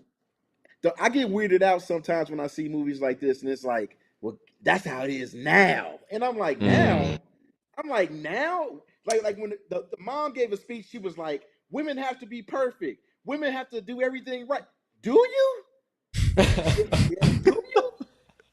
For real, because when you look at some of the women that are getting these ballers with $300 million, it's like, three babies and all this other stuff. Man, there's women right now acting like the chicks that gave the ballers. They got 5 kids. They looking at you like, I don't need you. You need somebody. You got 5 kids. Who you gonna? Hey, you better be. Hey, can I man? Don't make me start telling stories. Oh Man. I man. dated some chick. She had 2 kids, and she got mad at me because I was considering, like, we were dating, but we weren't like I was trying to decide if I want to be with my girlfriend. I don't have any kids. That's a big decision. I can't just jump into that. Huge decision. Because it's not just would you want to date her and like have a serious relationship with her, but then you got to decide later on, do you actually want to adopt these kids and like make them your kids? Oh, it gets worse. She wanted more. Oh shit! Wait, more than that? What else is there? That is all there is such more to that story. She wanted more. Tell us, man. Yeah, you got to let us know. Let us know. What else do they want? She wanted more, and she tried to do some Jedi mind trick stuff like, hey, you ain't gotta wear no condom or nothing. I know when I get pregnant. Oh nah. Yeah, that's what you mean by more. She wanted to get pregnant again. ASAP. Oh man. Damn, she was ready. That's not a Jedi mind trick. That's just the regular trick. like the interesting thing about in society now, you see those studies where they're like, oh, more people are lonelier than ever. You know why? Because it ain't accounting for these half relationships people are in. These unemotionally available situationships. Yeah, where it's like, I've literally dated a woman that said, I'm never gonna tell you I love you. I ain't looking for no man. I don't ever want to be with somebody. But we date. Why am I babysitting your kid? Hey, I'm going to why are you calling me? You literally called me. You live 30 minutes away. You heard. Why do I know somebody in that same situation? It's a lot of people in that epidemic. Guess what? She heard a knock on the door. She called me. I live 35 minutes away. I need you to come up here. No, oh man, I ain't your man. Are we together? No. Are we together? I got so many. So we ain't going. Anyway, Oppenheimer. Let's go to Oppenheimer. Oppenheimer.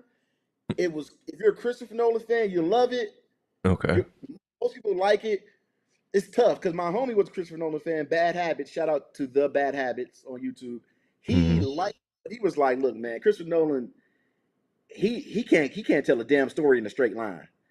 It goes forward, then it jumps back 12 years, then it jumps back, then it jumps 2 years, then it goes to the end where you got to go back 12 years to find out what happened. Yeah. But I have a hard time with that. I have a hard time with the jumping. I can't remember what movie it was I watched recently that was like that over the last couple of years, but there was another movie where it was very similar. Like they would jump back 10 years, then jump forward 20, then go back to the present. Like, yes. It was crazy. Listen, I'm critical of Christopher Nolan doing that like in Tenet because that shit made no sense and it was boring. That's what it was. That's what it was. That's the exact movie. Yes. But in Oppenheimer, I think they did such a great job to like package so much stuff and just tell like a storyline and go back. It was just done so beautifully. Like, honestly, I love the structure of it. I think that's one of the things I really like about it. The way they went from the interrogation to kind of like tell his story from early on through like the political stuff and the Oppenheimer, I highly recommend. Okay. I forgot to ask this question. I forgot to ask this question. I apologize. I didn't know if I could cuss or not. Of course you can. But shout out to Christopher Nolan for bringing back titties. Bring back what? That's not even a cuss. He said for bringing back titties. Oh shit! Yes, yeah. Shout out to Florence Pugh. I was like 90-foot titties. Where this come from? I almost stood up in class. Because like back, me and my homie was arguing. He was like, "There's 2 minutes nudity in movies." I'm like, "No, it's not. There's not." Like, look, Thor. We saw Thor's butt in Thor. Then that just came out. But yeah, man, I saw them titties in IMAX, so definitely worth it. See Oppenheimer in IMAX. Yeah, but it's a good movie. Can I compare? Oppenheimer was good. It's borderline great. Tenet was. Yeah. I wasn't feeling Tenet. My problem is, as much as I sound like a hater, I'm a romantic. I thought that the characters should have got together. Or he should have had a romantic interest in her in Tenet. And he was kind of like a plutonic friend. It was weird. It was just like, I'm just going to help you. Why? Because you seem like a person that needs help. It was just like, whatever. Yeah, I agree with that. Yeah, I didn't feel connected to the characters in Tenet. It was nothing there. It was like it was very it was sterile. It was very sterile. It was just like he just realized that, okay, we could do reverse and let's make a whole movie around that. And the reverse was cool at first. Then you kept seeing it. You're like, can you reverse to a better movie? Yeah. We know you were commenting, on the chaperoned dates, man. Were you surprised by hearing that too? Like, because that shit sounded crazy to us. Yeah, I mean, you might have you ever heard of women being like, "Oh, I'll drop you off or something, and I'll look for a second to see if you," something like that, maybe, but no, we're grown. If you can't trust, but then again, it's weird because we're men. We ain't sitting there like, "I hope Ashley don't stab me." We ain't thinking about that. We ain't thinking about we gonna get abducted. We know we gonna knock her out. We ain't worried about Yeah, it. that's So true. it's We don't have to weird. worry about like getting roofied and stuff Yeah, like that as but at the much. same time, men are more civil to women more than ever now. Now in this era, This is with true. so the idea, see, that's the thing that drove me nuts about the Barbie stuff. It's like we're oppressed. I'm like, you're not as not. What is it? Not like the 1950s, 60s, 70s. What era of oppression are women in now? Because women can't. Because right now, women don't even have to be women. They can be men. Hey, That's a fact. hey. Last time I checked, hey. Also, there's a lot more bisexuals now too. It's like every other woman I meet is bisexual. It's like, okay, whatever. That's true. That is true. We met a couple when we hit the streets. They were definitely out there. And bicycles be out there, man. Yeah. But yeah, I agree. I think it's a little bit weird to be chaperoned on dates. I don't know, man. It's tougher to date now because, especially if you're looking at whether you're looking at Facebook, Instagram, anything, you get this false perception that you know the person. You look at stuff and be like, no. You look at somebody's stuff, like my Facebook has nothing on it of serious, like nothing of seriousness. So if somebody's like, oh, he's good. No, I talk about a lot of serious stuff. I don't put my business out there like that. Yeah. Yeah. So they're like, oh yeah, but when I talk to somebody in person, they're like, oh, you're really thoughtful. Yeah, but like you're not gonna know somebody 100% from their profile. And the biggest lie women tell, looks don't matter. If looks don't matter, I want y'all to go on Tinder and swipe on yes on all the profiles with no picture. Oh wait, you gotta have a picture to get looked at on all the dating sites. Give me a site that has nothing but like sentences. Let's see if I can make the prettiest, beautiful sentence that you want to talk to. You're preaching. But looks don't matter. Looks don't matter. And if women are, I'm sorry. I need to stop. It's the Barbie movie. Exactly. This is the rebuttal to the Barbie movie. Yeah, I just always think we praise women. Women get college degrees. Women are smart. Women are so smart. Mm-hmm. They can't stop dealing with dumbass dudes. They can't stop having trash ass baby daddies. They can't stop having these horrible relationships. But they tell us we're stupid. Men are stupid. But we smart enough to get y'all. The trash Damn. is smart. Mic drop. Smart. The trash you be looking like, and I'm okay. Look, one day we're gonna have to do like dating stories or just hell yes, or conversations I've had with women because I've had some stupid ass conversations and I had to pretend they were smart. I was like, okay, that makes sense. I'm like, this shit crazy. Because you got to be respectful to their face. Of course. Yeah, man. Everybody deserves that respect, but at the same time, it's like, yeah, this will be the last time we have a conversation. Yeah, hell yeah. I have respectfully disagreed. Like, oh, I don't think that makes any sense. But whatever.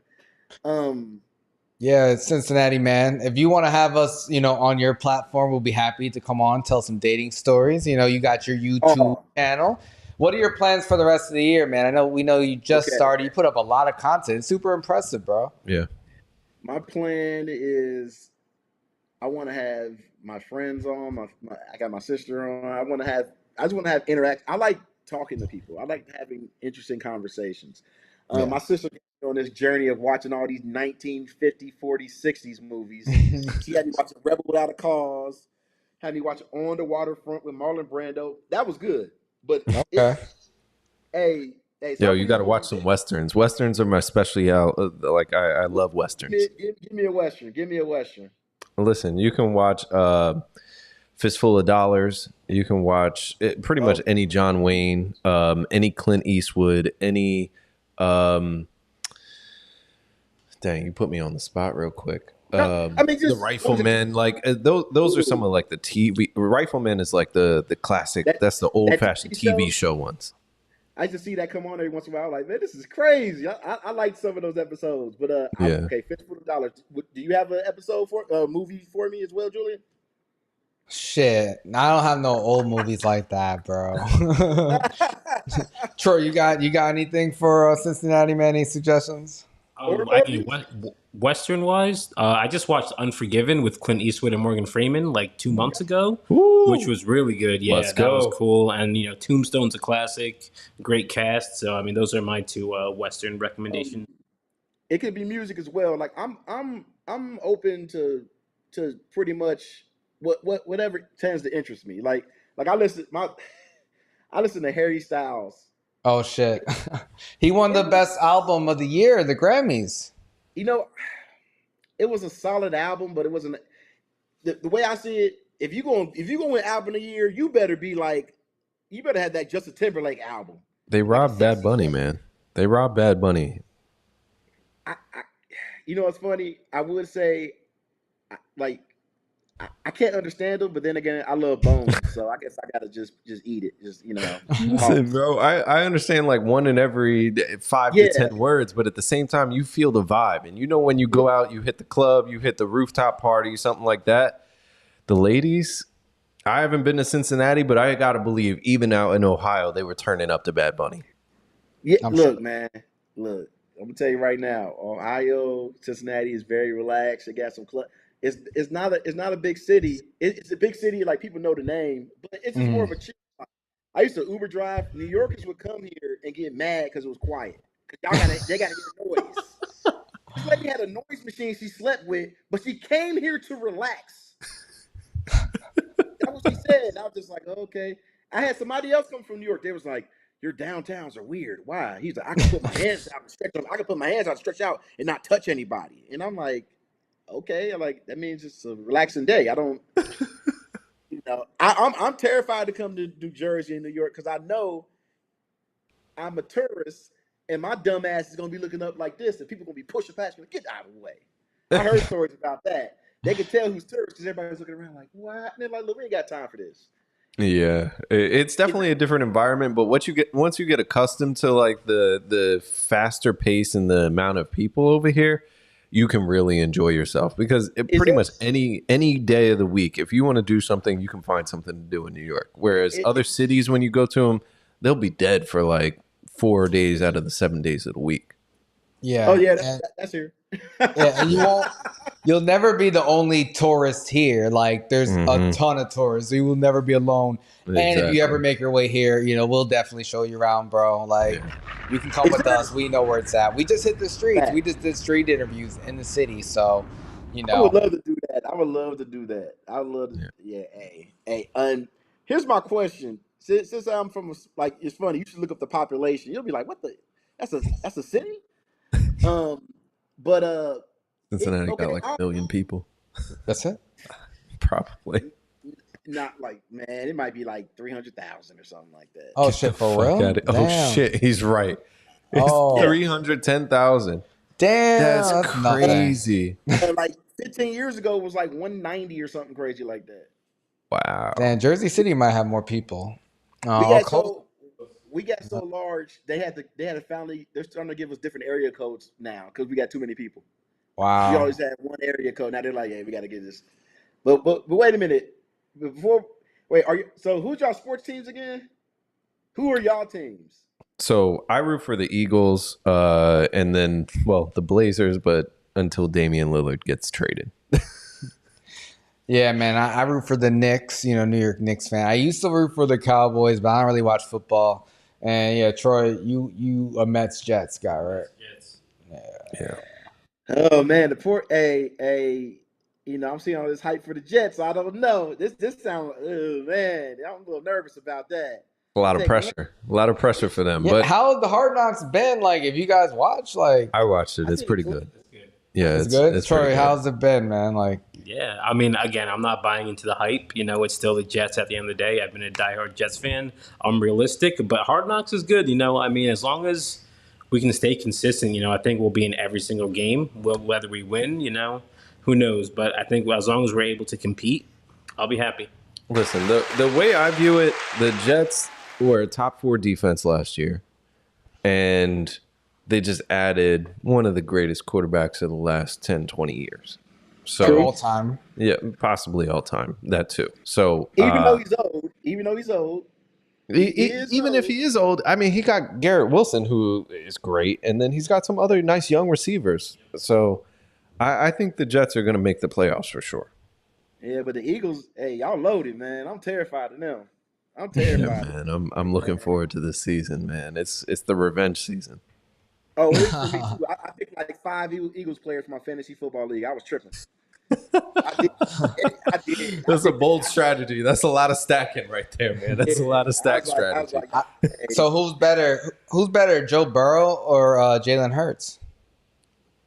I mean, he's gonna say Burrow. No, I'm gonna say this: talent, pure talent. Yeah, because Hurts could run, pure talent. But I got to take Burrow, man, because his confidence. The way it's funny when he first got there, I was like, this guy's an asshole. I don't like his demeanor. But no, he's just looking at you hot. Yeah. He looks at you like if you ask a dumb question, he's gonna look at you like. You want me to answer But listen, that's why you got the cigar. That's the same way he was when he won the national championship. Had his cigar at the ready. So I think between the two of them, much different type of player as quarterback. Jalen Hurts clearly dual threat. Got 2 great receivers, but with Joe Burrow, I mean, ever since he joined the league, he's been a gunslinger. And on top of that, he's got 3 probably the best trio of receivers in the league. So they both lost the Super Bowl. Yes, that is also true. That is also true. Don't get me, dude. The Super Bowl party I went to was so lit. They was tripping. They was like, every time we get a first down, we all gonna take shots. I was like, yo, I'm not doing that. And they was like, no, it was cool. I'm like, this is football. There's gonna be like 30. They all took shots. It was bad. People were jumping on tables, just falling off tables. That sounds like a mess. But I would say this, Joe Burrow has given a confidence that we've never had before. Mm-hmm. Like diehard fans would be like, yeah, we're going to win. But most fans are like, well, I hope we don't lose this. Now it's more like, no, we should win. I believe in the ability of the team to beat anybody. Not because it's because they have a really good offense and their defense is just solid. They just get the job done. Yeah. They don't get a lot of picks. They don't get a lot of sacks. But for some reason, they always figure it out in the second half of games. Yeah. Yeah, that's true. He's not Andy Dalton, Brother, Andy Dalton, Palmer, Palmer was nice, but Dalton's, But Dalton was like Dalton. If there was 32 teams, which there are, he was like 19th quarterback. He was a weird he was always bottom third. Yeah, he was just solid, but you always knew he was going to throw a pick. You just watching him go ahead, throw that pick. Mm-hmm. And the don't get me see why we gotta do this, man. The Palmer era, we was gonna win. It's over. It's over. We're all good. You gotta let it go. All right. Yeah, you know what I'm talking about. Last thing I'll say about it, we was gonna win. We was playing the Steelers.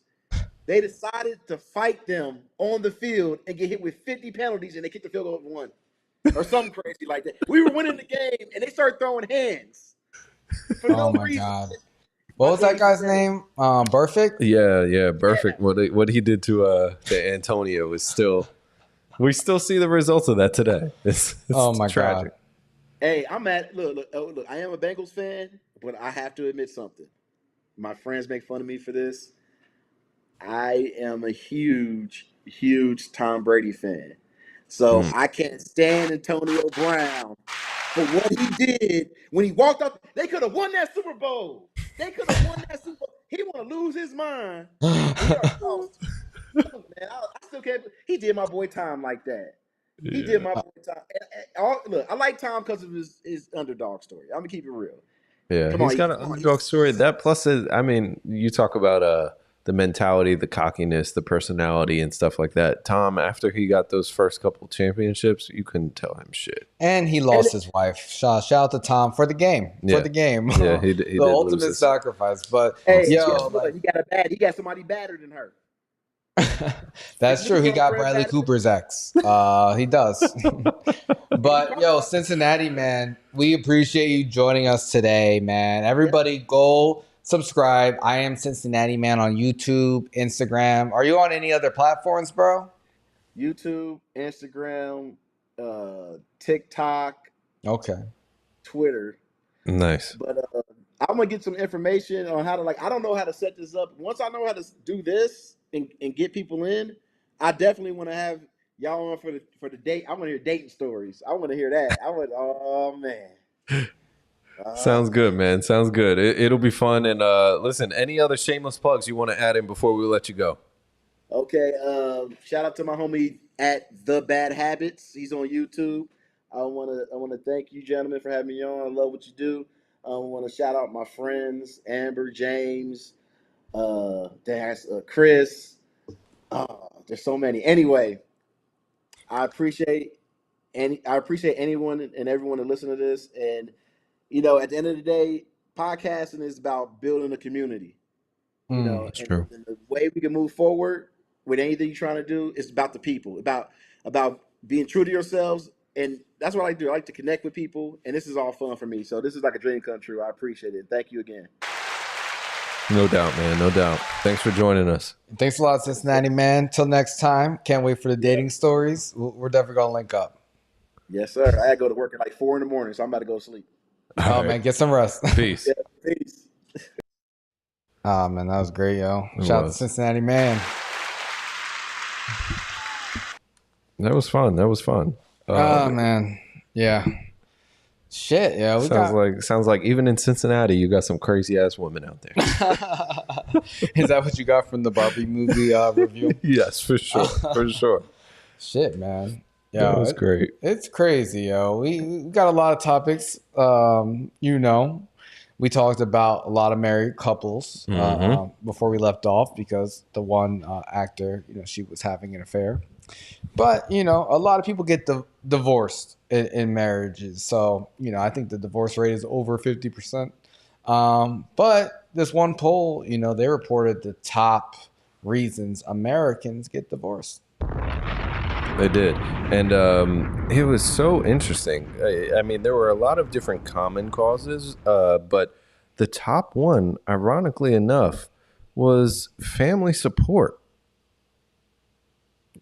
No, it wasn't. It wasn't? No. I thought it was family support. It was one of the reasons, but it said most people choose a no-fault divorce, citing irreconcilable differences. And irreconcilable differences are indeed a common divorce cause, with 31% of couples who ended their marriages reporting that incompatibility was the reason. However, while simply not getting along is a common reason for divorce, infidelity remains the bigger issue. Oh my goodness. At 34%. 34% of marriages among survey respondents ended due to an affair. It's cheating, bro. People be cheating, man. That's over a third of people. The reason why divorces.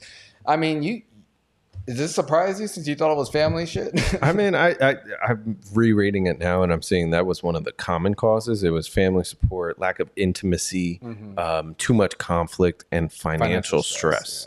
Yeah. But there were some other key takeaways from this. It said that the majority of divorces are initiated by only one party, and only 27% of the respondents in this survey said that it was mutual.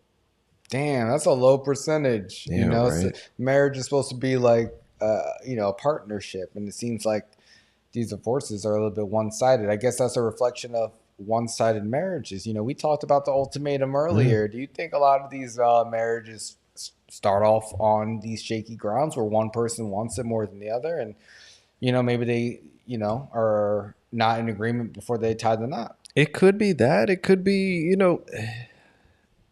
things changed over time. Like people change. They're not the same person that they are when, you know, maybe you first start dating. And it's possible that maybe a lot of the relationships become a little bit one-sided, like you're saying. I know that they said that also most of the divorces were happening between year 3 and year 7. So that seems like kind of the hot spot, like where, you know, maybe it's been long enough where either it hasn't been going well, or maybe something starts acting up around year 3, year 5, whatever the case may be. But that's the danger zone.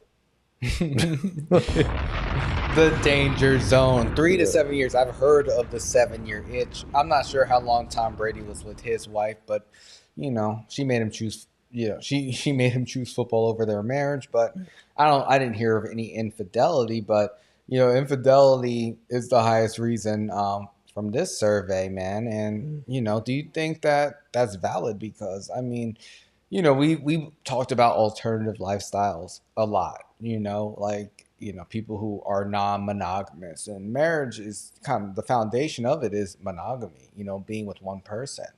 Does it surprise you that this was the top reason? I mean, listen, I think that it definitely makes it makes some sense. I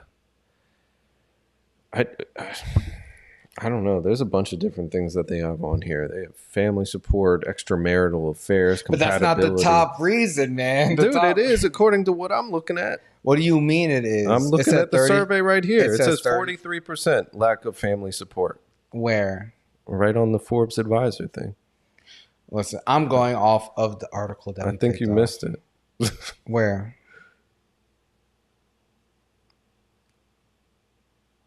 It's okay.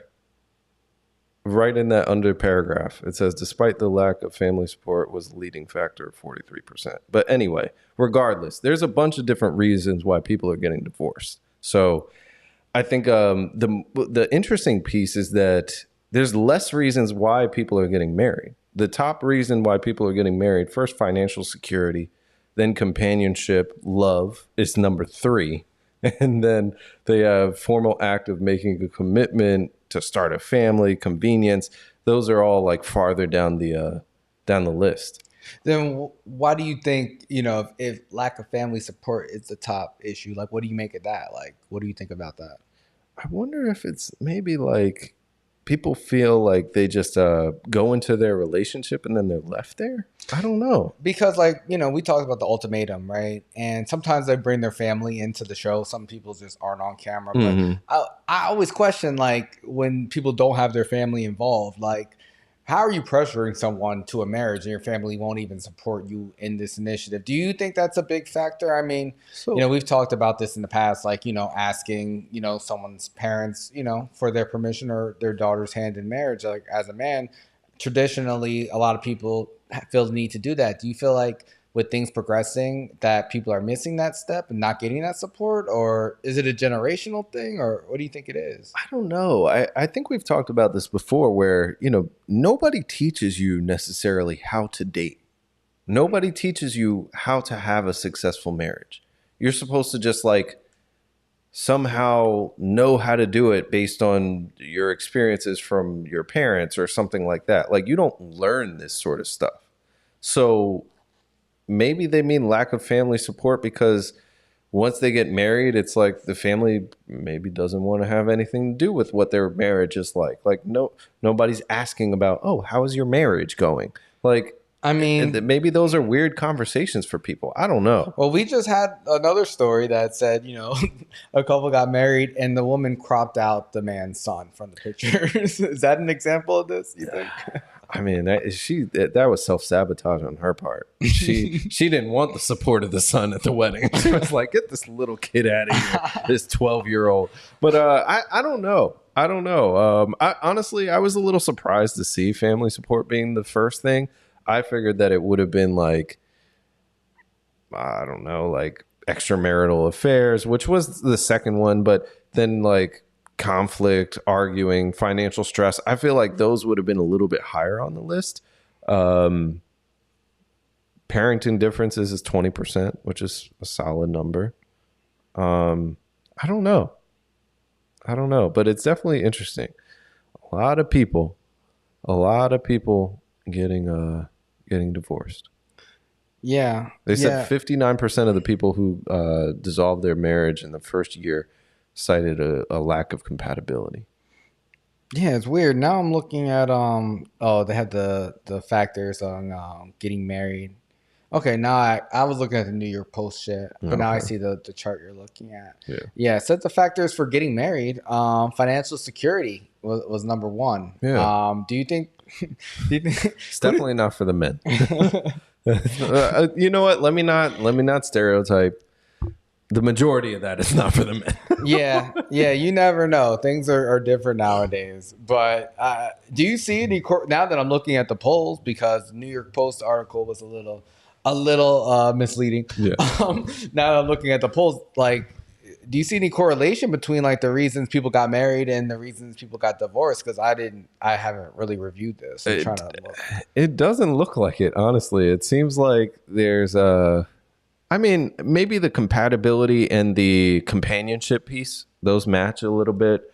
The active commitment also goes with like lack of commitment. So there's definitely some that are similar, but there's way more reasons why people end up getting a divorce than reasons for people getting married. So it's possible that maybe people are overlooking some of these factors when they were leading up to their relationship, which goes into, clear lines of communication, thinking ahead, being proactive, those sorts of things that might be missing.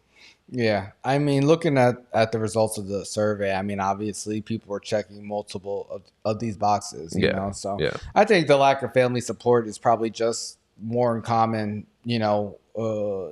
with all the other check boxes as well. Like, I think that's just something that goes along with, I guess, the foundation of the marriage. But, everything else, like, I think it is kind of alarming that infidelity is the second leading cause. And I think, honestly, it's probably the most leading cause, when you kind of look at everything, because I feel like most people who mark off infidelity probably would also mark off like lack of family support.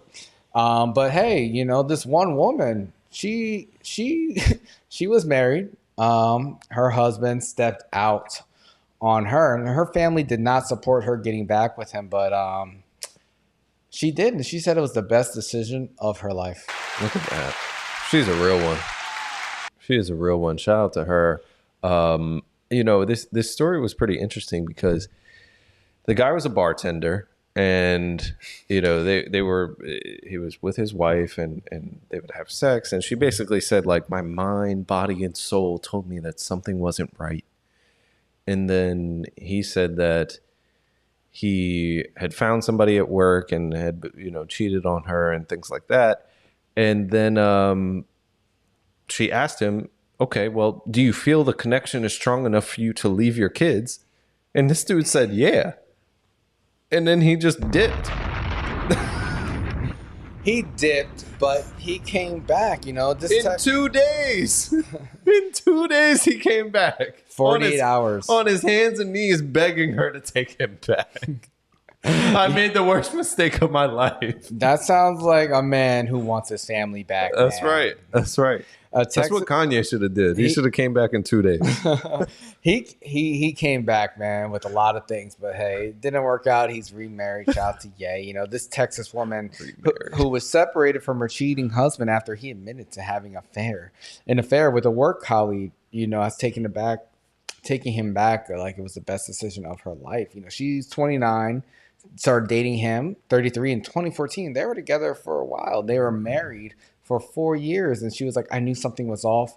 One night, he randomly said how hard it was for a man to stay with only one woman, and that women would never understand. Dead giveaway, bro. Come on, you gotta. He started snitching on himself. He just couldn't keep it quiet. He had to be like, what's the way I can go and tell her without actually telling her? Bro, he definitely wanted her to know, dropping strong ass hints, especially you work at a bar type environment. You gotta assume.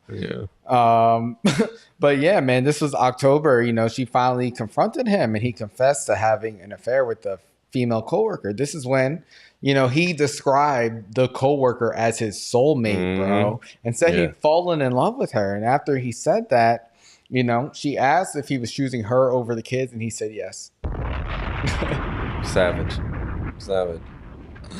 But then he showed up at the front door of the house, as you said, begging on his hands and knees, said he made the biggest mistake of his life. Her family was really against her getting back with him. She said she had so many concerns of her husband working with the woman he had an affair with and said he was in love with after this. But, she was worried that he was lying and they'd carry on with their affair and he wouldn't be able to resist her. But, he constantly reassures her and even offered for her to read through his texts. And, he made it a comfortable environment. So she feels like it was the best decision for her, man. It worked out. I mean, listen, he doesn't work at the bar anymore. And he also believes that their relationship is better than ever. He said, I made a terrible mistake and a horrific mistake that almost cost me my marriage and my family. In my weakest moment, my wife showed me strength. In my most embarrassing moment, my wife showed me compassion. When I fell, she helped pick me back up. The love, care, and peace she has brought me has motivated me to be better because I failed her, something I will never let happen again. She has given me everything. The man can spit. He can spit a little bit, even though he's fucking ugly. But he can definitely talk his way out of a bad situation. Listen, I mean, it is what it is. Do you think more couples could learn from this? Is this something you would go for if you were the wife? Oh no, I'm not that forgiving. I'm not, but it's a different situation. I don't know their circumstance and things like that, but she's got 2 kids to take care of, and the husband wanted to come home, and it was just 2 days. Yeah, put him in the doghouse for a few months or whatever, but as long as they're happy, that's what's important. Shout out to her, for picking up on the hints and forgiving her husband. They have kids together. They have a family. Mm-hmm. He made a mistake. Marriages are tough. This was a crazy story. But another story, tells us how many U.S. workers have had sex with a coworker. Guys, that's a lot. What percentage of people do you guys think have had sex with a coworker? Let us know what your ideas of it are, because we have an article that tells us, man. Were you surprised at the number before you read the article, bro? Yeah, I was. I didn't think that the percentage was going to be that high. It's a lot. I mean, it makes sense to me. People are in close proximity of each other. I actually maybe thought it would be a little bit higher, but to answer the question, guys, 40% of respondents to this survey have admitted to having sex or a romantic relationship with a coworker. That's a lot. 4 out of 10. A lot of people shitting where they eat, man. Yeah, 11% admitted they got kinky with a colleague while they were in a relationship with someone else, and 9% were married. Boy. 13% of men have had sex with a coworker while married versus 6% of women. Damn, I think men are just a little bit more honest. I don't know. Who are they having sex with? I think so too. I felt the same way when I saw that number. I'm like, multiply this by 3, that's 18%. So, yeah. Get that patriarchy math. Listen, just trying to be honest here, all right? Yeah. 40%, man. Have you ever hooked up with a coworker? No. Never, not one time. No. I avoid it. I've been close. And yeah, no, I just couldn't do it. Even when I was working at Kane. And that's like a college environment. I was like, nah, I can't. I can't. That's like, yeah. I mean, college environment. Let's move on. What about you? You're not going to answer this question? No, I have not actually. Not since I've been graduated from college. Not since I've been a professional. I've never. Okay. Like you said, shit where you eat. I really try my hardest not to shit where I eat. I mean, I shit enough places. I don't fuck with the money. Don't fuck with the money. Exactly. Man, I have a real life example of this right now, but I'm not going to disclose. Bro, you got mad real life examples you will not tell us today. What the fuck? I can't. It just happened too recently. No, it's all good. We have, next season, guys, you got a lot to look forward to. Troy, we know you had the Kmart story, bro. Have you ever hooked up with a coworker? I've hooked up with a coworker, not through Kmart, through a different job. But oh, shit. Through Kmart, there were mad people cheating on their significant others. They were married through my current company. Wow. Yeah, so I've seen it a lot. I've seen a lot, and it's always entertaining. And I've been a part of it. Nothing crazy, but I never cheated. But I've hooked up with a coworker.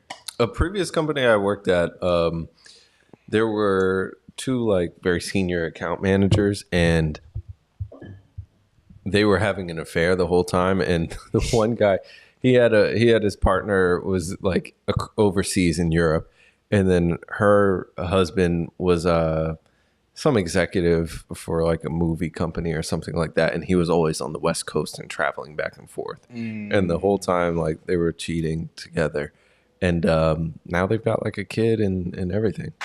Yeah, she got divorced, and they made it official, and she had a kid.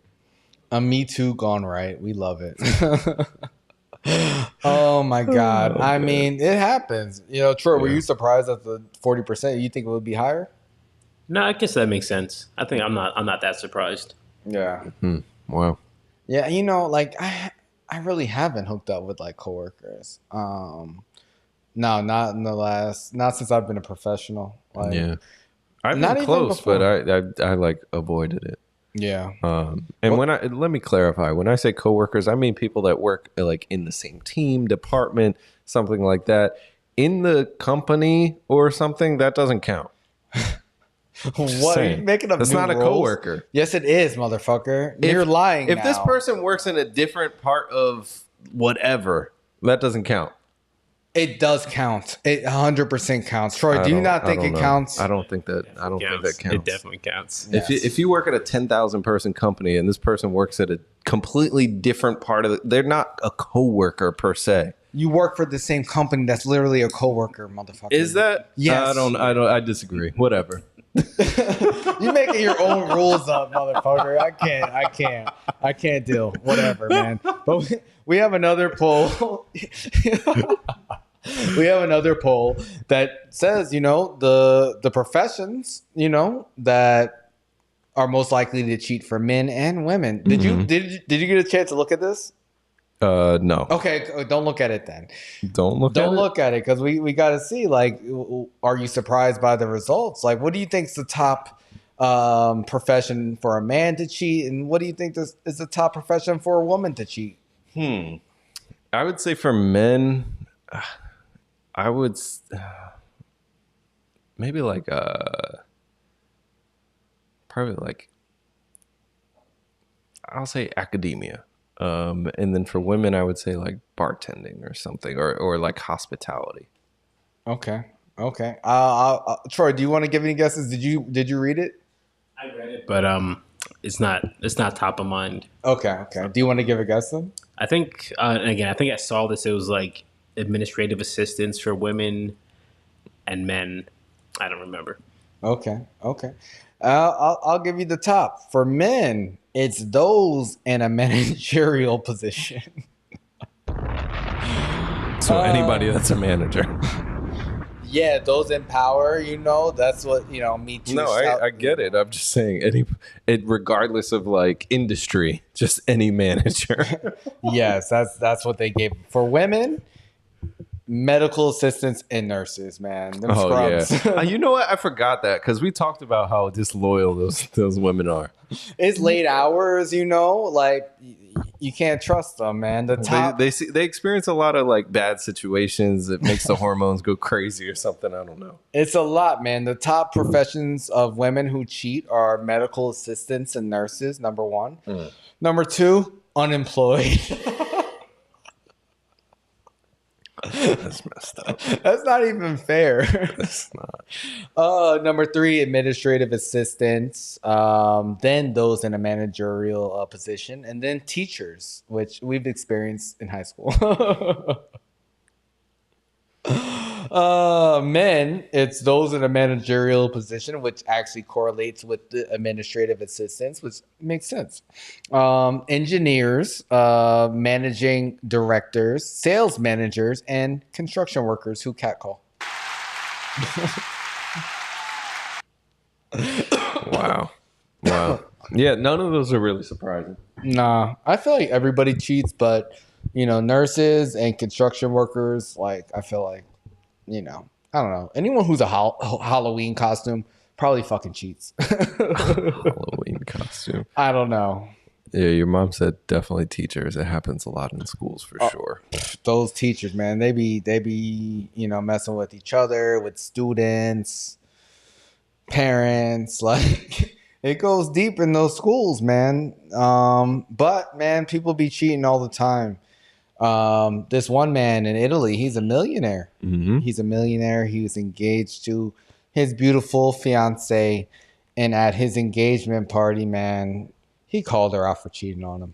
He did. He snapped on her. It was pretty interesting. Now, I wish I had the video for this because it would have been more entertaining, but unfortunately, it was all in Italian. But basically, this dude said, I want to give Christina the freedom to love, specifically to love another person, a notable lawyer who she clearly cares about more than me. Oof. Dear Christina, I know how much you were in love with him mentally and sexually. I know that before him you had a relationship with an industrial acquaintance. Don't think it pleases me to look like a cuckold in front of all of you. Oh my God. He said, I'm not Adam 22, bitch. He said, Christina is so good at telling her truths that I couldn't leave her alone to narrate the reason why I'm ending our life together tonight. It's a banal story of infidelity, even premarital. I am so disappointed. I am heartbroken. Shame. Shame. So sad. No, he's this is a 64-year-old guy who, as you said, he's a millionaire, and his previous bride to be, she was a businesswoman in her own right. She was like 47 years old. Oh, she was about her business, all right. Yeah, she was. Yes, she was. But since then, she's come out and said a few different things about him having gone crazy, that he manipulated the situation and he meticulously planned this revenge. But he responded by accusing her of taking $760,000 from one of his bank accounts. Damn, yo. I don't know, man. This did seem like some mafioso Italian, Sicilian revenge. We watched The Godfather. We saw the end of that movie. We saw the montage, man. This was calculated. At your own engagement party to call out your fiance in front of all your family and friends. Like he definitely was plotting this. He knew for a long time. He set it up for it to happen. I mean, she already stole the money, but now we all know about it. If you knew your fiance was cheating on you, would you make a public display like this? Or would you, try to keep it under wraps, break up in peace? And not make it such a public thing. Like, I'd break up in peace, but I mean, this dude is 64 years old. He's a millionaire. Maybe he doesn't care. Maybe he wanted to air out her dirty laundry and be like, you know what? This is a cheating bitch. And she stole this money from me. And I'm looking for revenge. And that's what it is. I mean, if someone stole money from you, would you make an example out of them in this way? Will the Italian side of you come out? Yeah, if somebody stole $760,000 from me, yes. And cheated on you? Yeah. That's a lot. She's lucky to walk out of that party alive. Like, Damn, man, Troy, what did you think about this, bro? Like, this is some nuts shit, man. I'm not surprised. It makes sense. I would do something else. I would definitely wouldn't blow up like a whole spot like that. But I would definitely have to get my get back. I have to. Yeah, yeah. He had a whole list of guys that she was smashing while they were together. It kind of reminded me of like, Contagious, Isley Brothers, and R. Kelly type of situation. Like, it's just like shit. The old dude with money. He catches his wife stepping out, and he got to handle his business. So, he turned lemons into lemonade, as you said. So, at least we got something to talk about, man. I don't think I would do it like. Actually, you know what? Fuck it. I would do it. I would do it just like this. Would you really? Yeah. Like if someone was cheating on me, and you stole money from me, and you expect this whole celebration, I'll turn that shit upside down. Like put you on the spot and tell the truth. I feel like if it's the truth, who's upset? I feel like a lot of people get married, get engaged just for these parties, just for these social media posts. What a way to fucking flip something on its head by using that against a person. I mean, honestly, like people need to do things for the right reasons. Stay true to your partner. Don't fucking put up this pretty picture and do someone dirty and expect them to play along with that shit. No. When you least expect it, that's when you're going to have to eat shit. Boom. Not to end the show on such a negative note. Oh my God, what a great return, guys. I mean, we hit the streets last week. We had Jenziino call in, give her perspective. We had fucking Cincinnati Man on. Yeah. We had a range of topics. We didn't even get through so many things, but this is one of the best shows we've ever done, man. What a way to close out the summer. Definitely. It was really good. Make sure you all follow, subscribe. We're on all social media platforms. We got Facebook, Instagram, YouTube, TikTok, Twitter, Threads, anything that you find live content or any kind of content on, we're there. We're there. Everywhere, man. Follow us, subscribe, send it to your friends, DM us. Let us know what you think. Like, comment, share, man. Like, we're only getting bigger. We have we cannot wait to fucking share all of the content we filmed, in the city over the weekend. We talked about it at the first part of the show, but we have a lot more to come. And, we love hearing from you guys. So, thanks for everyone's support. We love you all. And shit, man, summer's almost over. We're not going to be here next week because of Labor Day, but when we come back, we're going to be on a hot streak, man. We're not taking no breaks for, the whole month. We're going to have 4 straight episodes, yo. Boom, boom. What you guys got planned for Labor Day weekend coming up? Troy, you going somewhere, right? Yeah, I'm going to Salem with my girlfriend. We're going to celebrate Labor Day weekend. Hopefully come back with some big news, and it'll be exciting. Exciting for sure. That's dope. That is dope, man. How about you, Jules? Me, I have no plans right now, but, holler at me if you want to, come see me. I probably won't, hit you up, but, I'm open. We're gonna get great weather though. It's gonna be like in the 80s and 90s. I'm trying to hit the beach one of those days for sure. I know the family's trying to do like a little barbecue at the park on maybe Sunday, but I want to use the beach one of these days. Yeah, we had a good beach day this past weekend. Mm-hmm. I'm definitely going to stop by my parents' house by the pool, spend some time with the family. Nice. I haven't made any real plans for the weekend, which feels good because, all summer we've been all over the place and it feels good to not have something to do. Yeah. But we will be sharing a lot of content over the next week, guys. We have so much from this show, the last show, and in between hitting the streets. We can't wait. So we'll be back in 2 weeks to catch you guys up on everything that's happened. I'm sure a lot more shit's going to happen in the next 2 weeks, man. Things start to heat up in the fall for sure. That's true. That is definitely true.